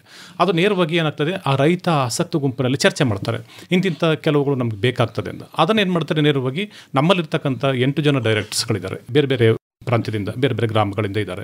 ಅವ್ರೇನು ಮಾಡ್ತಾರೆ, ಅದನ್ನು ತಂದು ನಮ್ಮಲ್ಲಿ ಪ್ರತಿ ತಿಂಗಳು ಮೀಟಿಂಗಲ್ಲಿ ಆಗ್ತದೆ. ಮೀಟಿಂಗಲ್ಲಿ ಚರ್ಚೆ ಮಾಡ್ತೀವಿ, ನಮಗೆ ಈ ಥರದ್ದು ಟಾರ್ಪಲ್ ತುಂಬ ಅನುಕೂಲ ಆಗ್ತದೆ, ಅಥವಾ ಸ್ಪೇರ್ ಬೇಕಾಗ್ತದೆ, ಮಲ್ಚಿಂಗ್ ಸೀಟ್ ಬೇಕು, ಯಾವುದು ಬೇಕಾಗುತ್ತೆ, ಇಂಥದ್ದೇ ಬೇಕು ಅಂತ ಅವ್ರು ಹೇಳ್ತಾರೆ. ಆಗ ನಾವೇನು ಮಾಡ್ತೀವಿ, ಅಂಥದ್ದನ್ನು ನಾವು ಕಂಪನಿಗಳಲ್ಲಿ ಹುಡುಕಿ ನಾವು ಸಂಬಂಧಪಟ್ಟಂಥ ಕಂಪನಿಗಳಿಂದ ತರಿಸಿ ಅವ್ರಿಗೆ ಪೂರೈಸ್ತೀವಿ. ಈಗ ಇತ್ತೀಚಿನ ದಿನಗಳಲ್ಲಿ ಏನಾಗ್ತದೆ ಅಂದರೆ ಸಾಕಷ್ಟು ಟಾರ್ಪಲು ಸರ್. ಆ ಭಾಗದಲ್ಲಿ ನಮಗೆ ಕಮ್ಮಿ ಒಂದು 8,000 ಟಾರ್ಪಲ್ಗಳನ್ನು ನಾವು ಸೇಲ್ ಮಾಡ್ತೀವಿ. ಅದು ಬೇರೆ ಬೇರೆ ಥರದ್ದು. ಈಗ ಕೃಷಿ ಹೊಂಡಕ್ಕೆ ಬೇಕಾದ ಟಾರ್ಪಲ್ ಆಗಿರ್ಬೋದು, ಅಥವಾ ರೈತರಿಗೆ ಬೇಕಾದ ಕೃಷಿಗೆ ಬೇಕಾದಂಥ ಟಾರ್ಪಲ್, ಅಥವಾ ಜಮೀನುಗಳಿಗೆ ಹಾಕೊಳ್ಳಿಕ್ಕೆ, ಅಥವಾ ಬೇರೆ ಮನೆಗಳ ಮೇಲ್ಗಡೆ ಹಾಕಬೇಕಾಗ್ತದೆ. ಕೆಲವರು ಮಳೆ ಬಿದ್ದಾಗ ಸ್ವಲ್ಪ ಕಷ್ಟ, ಅದಕ್ಕೂ ಉಪಯೋಗಿಸ್ತಾರೆ. ಬೇರೆ ಬೇರೆ ರೀತಿಯಲ್ಲಿ ಬೇರೆ ಬೇರೆ ಹಳ್ಳಿಗಳಲ್ಲಿ. ಈಗ ಸದಸ್ಯರು ಎಷ್ಟು ಜನ ಇದ್ದಾರೆ ಸರ್? 1,000 ಜನ ರೈತರಿದ್ದಾರೆ. 1,000 ಜನ ರೈತರು. ಎಷ್ಟು ಹಳ್ಳಿಗಳಿಂದ ಸರ್? 25 ವಿಲೇಜ್. ಹೌದಾ? ಎಲ್ಲರೂ ಅರಿಶಿಣ ಬೆಳೆಗಾರರೇ ಸರ್? ಅರಿಶಿಣ ಬೆಳೆಗಾರರು ಎಲ್ಲರೂ ಅಂತಂದರೆ ಇದರಲ್ಲಿ ನಮಗೆ ಟೋಟಲ್ 1,000 ಜನ ರೈತರಲ್ಲಿ ಒಂದು 450 ಜನರು ಇದ್ದಾರೆ ಸರ್ ಇದರಲ್ಲಿ ಅರಿಶಿಣ ಬೆಳೆಗಾರರು. ಉಳಿದವರು ಸ್ವಲ್ಪ ಬೇರೆ ಬೆಜ್ಜಲು ಇದೆ, ಬೇರೆ ಬೇರೆ ಬೆಳೆನೂ ಕೂಡ ಬೆಳೀತಾರೆ. ಆ ಥರದ್ದು ಅಂದರೆ ಆದರೆ ನೀವು ಅರಿಶಿಣ ಬೆಳೆಗಾರರದ್ದೇ ಕಂಪನಿ ಅಂತ ಮಾಡಿದ್ದೀವಿ ಅಲ್ವಾ? ಈಗ ಮೊದಲನೇದು ಅರಿಶಿಣ ಬೆಳೆಗಾರರಿಗೆ ತಾವು ಸೇವೆ ಒದಗಿಸ್ತಾ ಇರೋದು ಒಂದು ಬೀಜೋತ್ಪಾದನೆ, ಎರಡನೇದು ಅರಿಶಿಣದ ಬೆಳೆಗೆ ಉತ್ಪಾದನೆಗೆ ಬೇಕಾದಂಥ ಪರಿಕರಗಳನ್ನು, ಸಾಮಗ್ರಿಗಳನ್ನು ಅಲ್ವಾ? ಗೊಬ್ಬರ ಆಗ್ಬೋದು, ಔಷಧಿ ಆಗ್ಬೋದು, ಅದನ್ನೆಲ್ಲ ಕೊಡ್ತಾ ಇದ್ದೀರಿ. ಮತ್ತೆ ಇನ್ನು ಏನೇನು ಸೇವೆಗಳನ್ನು ಒದಗಿಸ್ತಾ ಇದ್ದೀರಿ ಸರ್? ಈಗ ಅರಿಶಿಣ ಬೆಳೀತಾರೆ, ಬೆಳೆದದನ್ನು ನೇರವಾಗಿ ನಾವೇ ಅದನ್ನು ಕೊಂಡುಕೊಳ್ತಕ್ಕಂಥ ವ್ಯವಸ್ಥೆಯನ್ನು ಮಾಡ್ತಾ ಇದ್ದೀವಿ. ಈಗ ಬಿತ್ತನೆ ಬೀಜ ಬೇಕಾಗ್ತದೆ ಕೆಲವರಿಗೆ, ಕೆಲವರು ಏನು ಮಾಡ್ತಾರೆ ಅಂದರೆ ಬಾಯಿಲಾಗಿರ್ತಕ್ಕಂಥ ಬೇಯಿಸಿದ್ದನ್ನು ಕೆಲವರು ಕೇಳ್ತಾರೆ, ಬೇರೆ ಬೇರೆ ಖರೀದಿದಾರ ಬೇರೆ ಬೇರೆ ಥರ ಕೇಳ್ತಾರೆ. ಆಗ ನಮ್ಗೆ ಯಾವ ಥರದ್ದು ಬೇಕಾಗುತ್ತೆ ಆ ಥರದನ್ನು ರೈತರಿಗೆ ನಾವು ತಿಳಿಸ್ತೀವಿ. ಕೆಲವರು ಬಿತ್ತನೆ ಬೀಜ ನೇರವಾಗಿ ಕೊಡಿ ಅಂದರೆ ಬಿತ್ತನೆ ಬೀಜನೇ ನಾವು ಖರೀದಿ ಮಾಡ್ತೀವಿ. ಕೆಲವರು ಅರಿಶಿಣ ಬೇಯಿಸಿದ್ದನ್ನು ಕೇಳ್ತಾರೆ, ಅರಿಶಿಣ ಬೇಯಿಸಿ ಒಣಗಿಸಿದ್ದನ್ನು ಕೂಡ ನೇರವಾಗಿ ನಾವು ಖರೀದಿ ಮಾಡ್ತಾ ಇದ್ದೀವಿ. ಖರೀದಿ ಮಾಡಿ ಅದನ್ನು ಬೇಕಾದಂಥ ಖರೀದಿದಾರರಿಗೆ ನಾವು ಪೂರೈಕೆ ಮಾಡ್ತೀವಿ. ಈಗ ತಾವು 2018ರಲ್ಲಿ ನಿಮ್ಮ ಇದೆಷ್ಟಿತ್ತು, ಏನು ಬಿಸ್ನೆಸ್ ಎಷ್ಟಿತ್ತು ಸರ್? ಸ್ಟಾರ್ಟಿಂಗಲ್ಲಿ ನಮಗೆ ಒಂದು 15 ಲಕ್ಷ 10 ಲಕ್ಷ ಶುರು ಮಾಡಿದ್ವಿ ಪ್ರಾರಂಭದಲ್ಲಿ. ಬಟ್ ಇತ್ತೀಚೆಗೆ ಏನಾಗಿದೆ, ಒಂದು 30 ಲಕ್ಷದವರೆಗೂ ಕೂಡ ಬಂದಿದ್ದೀವಿ ಈಗ ಇಲ್ಲಿವರೆಗೆ. ಏನಾಗ್ತದೆ ಅಂತಂದರೆ, ನಾವು ಪಡೆದುಕೊಂಡಂಥ ಹಣದಲ್ಲಿ ಸರ್ ಒಂದು ಜಮೀನನ್ನು ಪರ್ಚೇಸ್ ಮಾಡ್ತೀವಿ. ಒಂದು 13 ಲಕ್ಷ ಕೊಟ್ಟು ಪಕ್ಕದಲ್ಲಿ ಒಂದು 30 ಕೋಟಿ ಜಮೀನು ಪರ್ಚೇಸ್ ಮಾಡ್ತೀವಿ. ಉದ್ದೇಶ ಏನಪ್ಪ ಅಂದರೆ ಒಂದು ಗೋಡನ್ ಮಾಡಬೇಕು ಅಂತ ಆಲೋಚನೆ ಇದೆ. ಕಾರಣ ಯಾಕೆ ಅಂತಂದರೆ, ಈಗ ನಮ್ಮಲ್ಲಿ ಸಹ ಅದನ್ನು ಶೇಖರಣೆ ಮಾಡ್ತಕ್ಕಂಥದ್ದು ಎಲ್ಲೂ ಕೂಡ ಸ್ಥಳ ಇಲ್ಲ ಗೋಡನ್ನು. ಈಗ ನಮ್ಮಲ್ಲಿ ಇರ್ತಕ್ಕಂಥ ಗೊಬ್ಬರ ಸ್ಟಾಕ್ ಮಾಡಲಿಕ್ಕೆ ಒಂದು 2 ಟನ್ 3 ಟನ್ ಇರ್ಬೋದು ಅಷ್ಟೇ, ಹೆಚ್ಚಿಡೋಕ್ಕಾಗೋದಿಲ್ಲ. ಕಡಿಮೆ 15-30 ಸ್ಕ್ವೇರ್ ಫೀಟ್. ಗೋದಾಮುಗಳನ್ನು APMC ನಲ್ಲಿ ಪಡ್ಕೋಬೋದಿತ್ತಲ್ಲ ತಾವು? ಪಡ್ಕೋಬೋದು, ಅದು ಕೂಡ ಬಾಡಿಗೆ ಕೊಡಬೇಕಾಗ್ತದೆ ನಮ್ಮಲ್ಲಿ. ಬಟ್ ನಮ್ಮದೇ ಆದಂಥ ಇದಿದ್ರೆ ಗೊಬ್ಬರನೂ ಕೂಡ ನಾವು ಸಪ್ರೇಟಾಗಿ ಶೇಖರಣೆ ಮಾಡ್ಕೋಬೋದು. ಜೊತೆಗೆ ರೈತರು ಬೆಳೆದಂಥ ಪದಾರ್ಥಗಳು, ಅಥವಾ ರಾಗಿ ಇರ್ಬೋದು, ಅಥವಾ ಅರಿಶಿಣ ಇರ್ಬೋದು, ಬೇರೆ ಇರ್ಬೋದು, ಜೋಳ, ಅದು ಸೀಸನ್ ಟೈಮಲ್ಲಿ ಬೇರೆ ಬೇರೆ ಥರದಲ್ಲಿ ಕೆಲವು ಸಿಗ್ತವೆ. ಅಂಥ ಪದಾರ್ಥಗಳು ನೇರವಾಗಿ ನಾವೇ ಖರೀದಿ ಮಾಡಿ ಇಟ್ಕೊಂಡ್ರೆ ಬೆಲೆ ಬಂದಾಗ ಅದನ್ನು ನೇರವಾಗಿ ನಾವು ಮಾರಾಟ ಮಾಡ್ಬೋದಲ್ಲ ಅಂತ. ಗೋದಾಮನ್ನು ಕಟ್ಟಿದ್ದೀರಾ ಅಥವಾ ಕಟ್ಟಬೇಕಾ? ಸರ್ ಕಟ್ಟಬೇಕು. ಈಗ ನಮಗೆ ಆಲ್ಮೋಸ್ಟ್ ಎಲ್ಲ ಕಂಪ್ಲೀಟ್ ಆಗಿದೆ, ಲೈಸೆನ್ಸ್ವರೆಗೂ ತಂದಿದ್ದೀವಿ, ಬ್ಯಾಂಕು ಸಬ್ಮಿಟ್ ಮಾಡಿ ಪ್ರಪೋಸಲ್ ಸಬ್ಮಿಟ್ ಮಾಡಿದ್ವಿ. ಬಹುಶಃ ಈ ಮಂತಲ್ಲಿ ನಮಗೆ ಅದು ಸ್ಯಾಂಕ್ಷನ್ ಆಗೋ ಥರ ಇದೆ. ಸಾಲ ತಗೋತಾ ಇದ್ದೀರಿ ಗೋದಾಮ್ ಕಟ್ಟೋದಕ್ಕೆ? ಹೌದೌದು. ಬ್ಯಾಂಕಿನಿಂದ ಎಷ್ಟು ಲಕ್ಷ ಸರ್? ಟೋಟಲ್ ಆಗಿ 48 ಲಕ್ಷದ ಪ್ರಾಜೆಕ್ಟ್, 30 ಲಕ್ಷ ಬ್ಯಾಂಕಿಂದ ತಗೊಳ್ಳೋದು, 12 ಲಕ್ಷ ನಾವು ಹಾಕೋಂಥದ್ದು. ಇದರಲ್ಲಿ ನಬಾರ್ಡಿಂದ ಕೂಡ 7 ಲಕ್ಷ ಸಬ್ಸಿಡಿಗೆ ಅಪ್ಲೈ ಮಾಡಿದ್ವಿ. ಗೋಡನ್ಗೆ ಅವಕಾಶ ಇದೆ. ಅದನ್ನು ಗೋಡಾಮ್ ಮಾಡಿದ್ರಿ. ಮತ್ತೆ ಇನ್ನು ಏನೇನು ಮಾಡ್ಕೋಬೇಕು ಅನ್ನೋ ಉದ್ದೇಶ ಇದೆ ಸರ್? ಮುಂದೆ ಆ ಗೋಡನ್ ಆದ ನಂತರ ನಮ್ದು ಒಂದು ಪ್ರೊಸೆಸ್ ಸೆಂಟರ್ ಮಾಡುವಂಥ ಪ್ಲಾನ್ ಇದೆ. ಯಾಕಂದರೆ ಅರಿಶಿನ ಮೌಲ್ಯವರ್ಧನೆ ಮಾಡ್ತಕ್ಕಂಥದ್ದು ಒಂದು ಯೋಚನೆ ಇದೆ. ಯಾಕಂದರೆ ರೈತರು ಬೆಳೆದದನ್ನು ನಾವೇ ಅದನ್ನು ಖರೀದಿ ಮಾಡಿ ಪೌಡ್ರ್ ಮಾಡ್ತಕ್ಕಂಥದ್ದು. ಕೆಲವರು ಸ್ಲೈಸ್ ಮಾಡಿ ಕೊಡಿ ಅಂತ ಕೇಳ್ತಾರೆ, ಕೆಲವರು ಪೌಡ್ರ್ ಕೇಳ್ತಾರೆ, ಕೆಲವು ಒಣಗಿದ್ದನ್ನು ಬಾಯ್ಲ್ ಮಾಡಿ ನಮಗೆ ಚೆನ್ನಾಗಿ ಪಾಲಿಸ್ ಮಾಡಿ ಕೊನೆನೆ. ಹೌದು ಸರ್. ಅದನ್ನು ಬೇರೆ ಬೇರೆ ರೀತಿಯಲ್ಲಿ ಕೆಲವರು ಡಿಮ್ಯಾಂಡ್ಸ್ ಇದೆ. ಆ ಥರದಕ್ಕೆ ತಕ್ಕಂತೆ ನಾವು ಕಂಪ್ನಿಯವ್ರಿಗೆ ಬೇಡಿಕೆಗೆ ತಕ್ಕಂತೆ ನಾವು ಅದನ್ನು ಮಾಡಿ ಕೊಡ್ಬೋದಲ್ಲ ಅಂತ ನಾವು ಯೋಚನೆ ಮಾಡಿ ಒಂದು ಪ್ರೊಸೆಸಿಂಗ್ ಸೆಂಟರ್ ಮಾಡ್ಬೋದು ಅಂತ ಯೋಚನೆ ಮಾಡಿದ್ದೀವಿ ಸರ್. ಯೋಗೇಶ್ ಅವರೇ, ಈಗ ಸೆಕೆಂಡರಿ ಅಗ್ರಿಕಲ್ಚರ್ ಬಗ್ಗೆ ಅಂದರೆ ಸೆಕೆಂಡ್ ಗ್ರೀನ್ ರೆವಲ್ಯೂಷನ್ ಬಗ್ಗೆ ತುಂಬ ಮಾತಾಡ್ತವೆ, ಮತ್ತು KVKಗಳಿಗೆ ಅದನ್ನು ಬಹಳ ವಿಶೇಷವಾಗಿ ಸರ್ಕಾರ ಒಂದು ಏನು ಮ್ಯಾಂಡೇಟ್ ಥರನೇ ಕೊಟ್ಟಿರ್ಬೋದೇನೋ. ಅಂದರೆ ವ್ಯಾಲ್ಯೂ ಅಡಿಷನ್, ಸೆಕೆಂಡರಿ ಅಗ್ರಿಕಲ್ಚರ್, ಅದ್ರ ಬಗ್ಗೆ ನಿಮ್ಮಲ್ಲಿ ಏನಾದರೂ ವಿಶೇಷವಾದ ಗಮನ ಹರಿಸ್ತಾ ಇದ್ದೀರಾ ಹೇಗೆ? ಹೌದು ಸರ್, ತುಂಬ ಉತ್ತಮವಾದ ಪ್ರಶ್ನೆ ಕೇಳಿದ್ರಿ. ನಮ್ಮಲ್ಲಿ ಈ ಪ್ರಧಾನ ಮಂತ್ರಿ ಕಿರು ಆಹಾರ ಸಂಸ್ಕರಣಾ ಯೋಜನೆಯಡಿ PMFME ಅಂತ ಏನು ಹೇಳ್ತೀವಿ, ಒಂದು ಜಿಲ್ಲೆ ಒಂದು ಉತ್ಪನ್ನ ಆಯಿತು. ಆ ಯೋಜನೆ ಅಡಿನಲ್ಲಿ ಅರಿಶಿನ ಸಂಸ್ಕರಣಾ ಘಟಕವನ್ನು ಕೊಟ್ಟಿದ್ದಾರೆ. ಈಗ ಆಲ್ರೆಡಿ ಅದು ಸ್ಥಾಪನೆಯಾಗಿ ಅದು ರೈತರಿಗೆ ಸಮರ್ಪಣೆ ಆಗಿದೆ.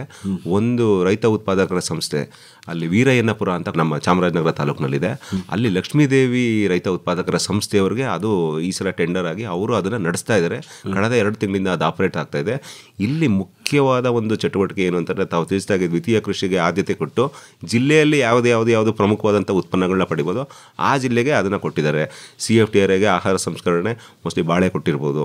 ಅದೇ ರೀತಿ ನಮ್ಮ ಒಂದು ಚಿಕ್ಕಬಳ್ಳಾಪುರ ಚಿಂತಾಮಣಿನಲ್ಲಿ ತರಕಾರಿ, ಮುಖ್ಯವಾಗಿ ಟೊಮೆಟೊ ಸಂಸ್ಕರಣೆ ಕೊಟ್ಟಿದ್ದಾರೆ. ರಾಮನಗರದಲ್ಲಿ ತೆಂಗಿಗೆ ಕೊಟ್ಟಿದ್ದಾರೆ. ಹಾಸನಲ್ಲೂ ಕೂಡ ತೆಂಗಿಗೆ ಕೊಟ್ಟಿದ್ದಾರೆ. ಆ ಜಿಲ್ಲೆಗೆ ಒಂದು ನಿರ್ದಿಷ್ಟವಾದಂಥ ಯಾವುದು ಬೆಳೆ. ಹಾಗೆ ನಮ್ಮ ಜಿಲ್ಲೆಗೆ ಅರಿಶಿನ ಇರೋದ್ರಿಂದ ಅರಿಶಿನ ಸಂಸ್ಕರಣಾ ಘಟಕ ನಮ್ಮಲ್ಲಿ ಈ ಕೆಪೆಕ್ಸ್ ಸಂಸ್ಥೆ, ಕೃಷಿ ಉತ್ಪನ್ನ ರಫ್ತು ಯೋಜನೆ ಇದು ಸಂಸ್ಥೆ ಏನಿದೆ ಅದು, ಮತ್ತು ನಮ್ಮ ಪ್ರಧಾನಮಂತ್ರಿ ministry of food processing industry ಸಚಿವಾಲಯ ಏನಿದೆ, ಆಹಾರ ಸಂಸ್ಕರಣೆ ಮತ್ತು ಕೈಗಾರಿಕೆ ಸಚಿವಾಲಯ, ಮತ್ತು ವಿಶ್ವವಿದ್ಯಾಲಯ, ನಾವು ಸಹಗೂಡಿ ರೈತರ ಒಂದು ಸಹಭಾಗಿತ್ವದಲ್ಲಿ ಆ ಸಂಸ್ಥೆನ ಸ್ಥಾಪಿಸಿ ನಡ್ಕೊಂಡು ಹೋಗ್ತಾ ಇದೆ.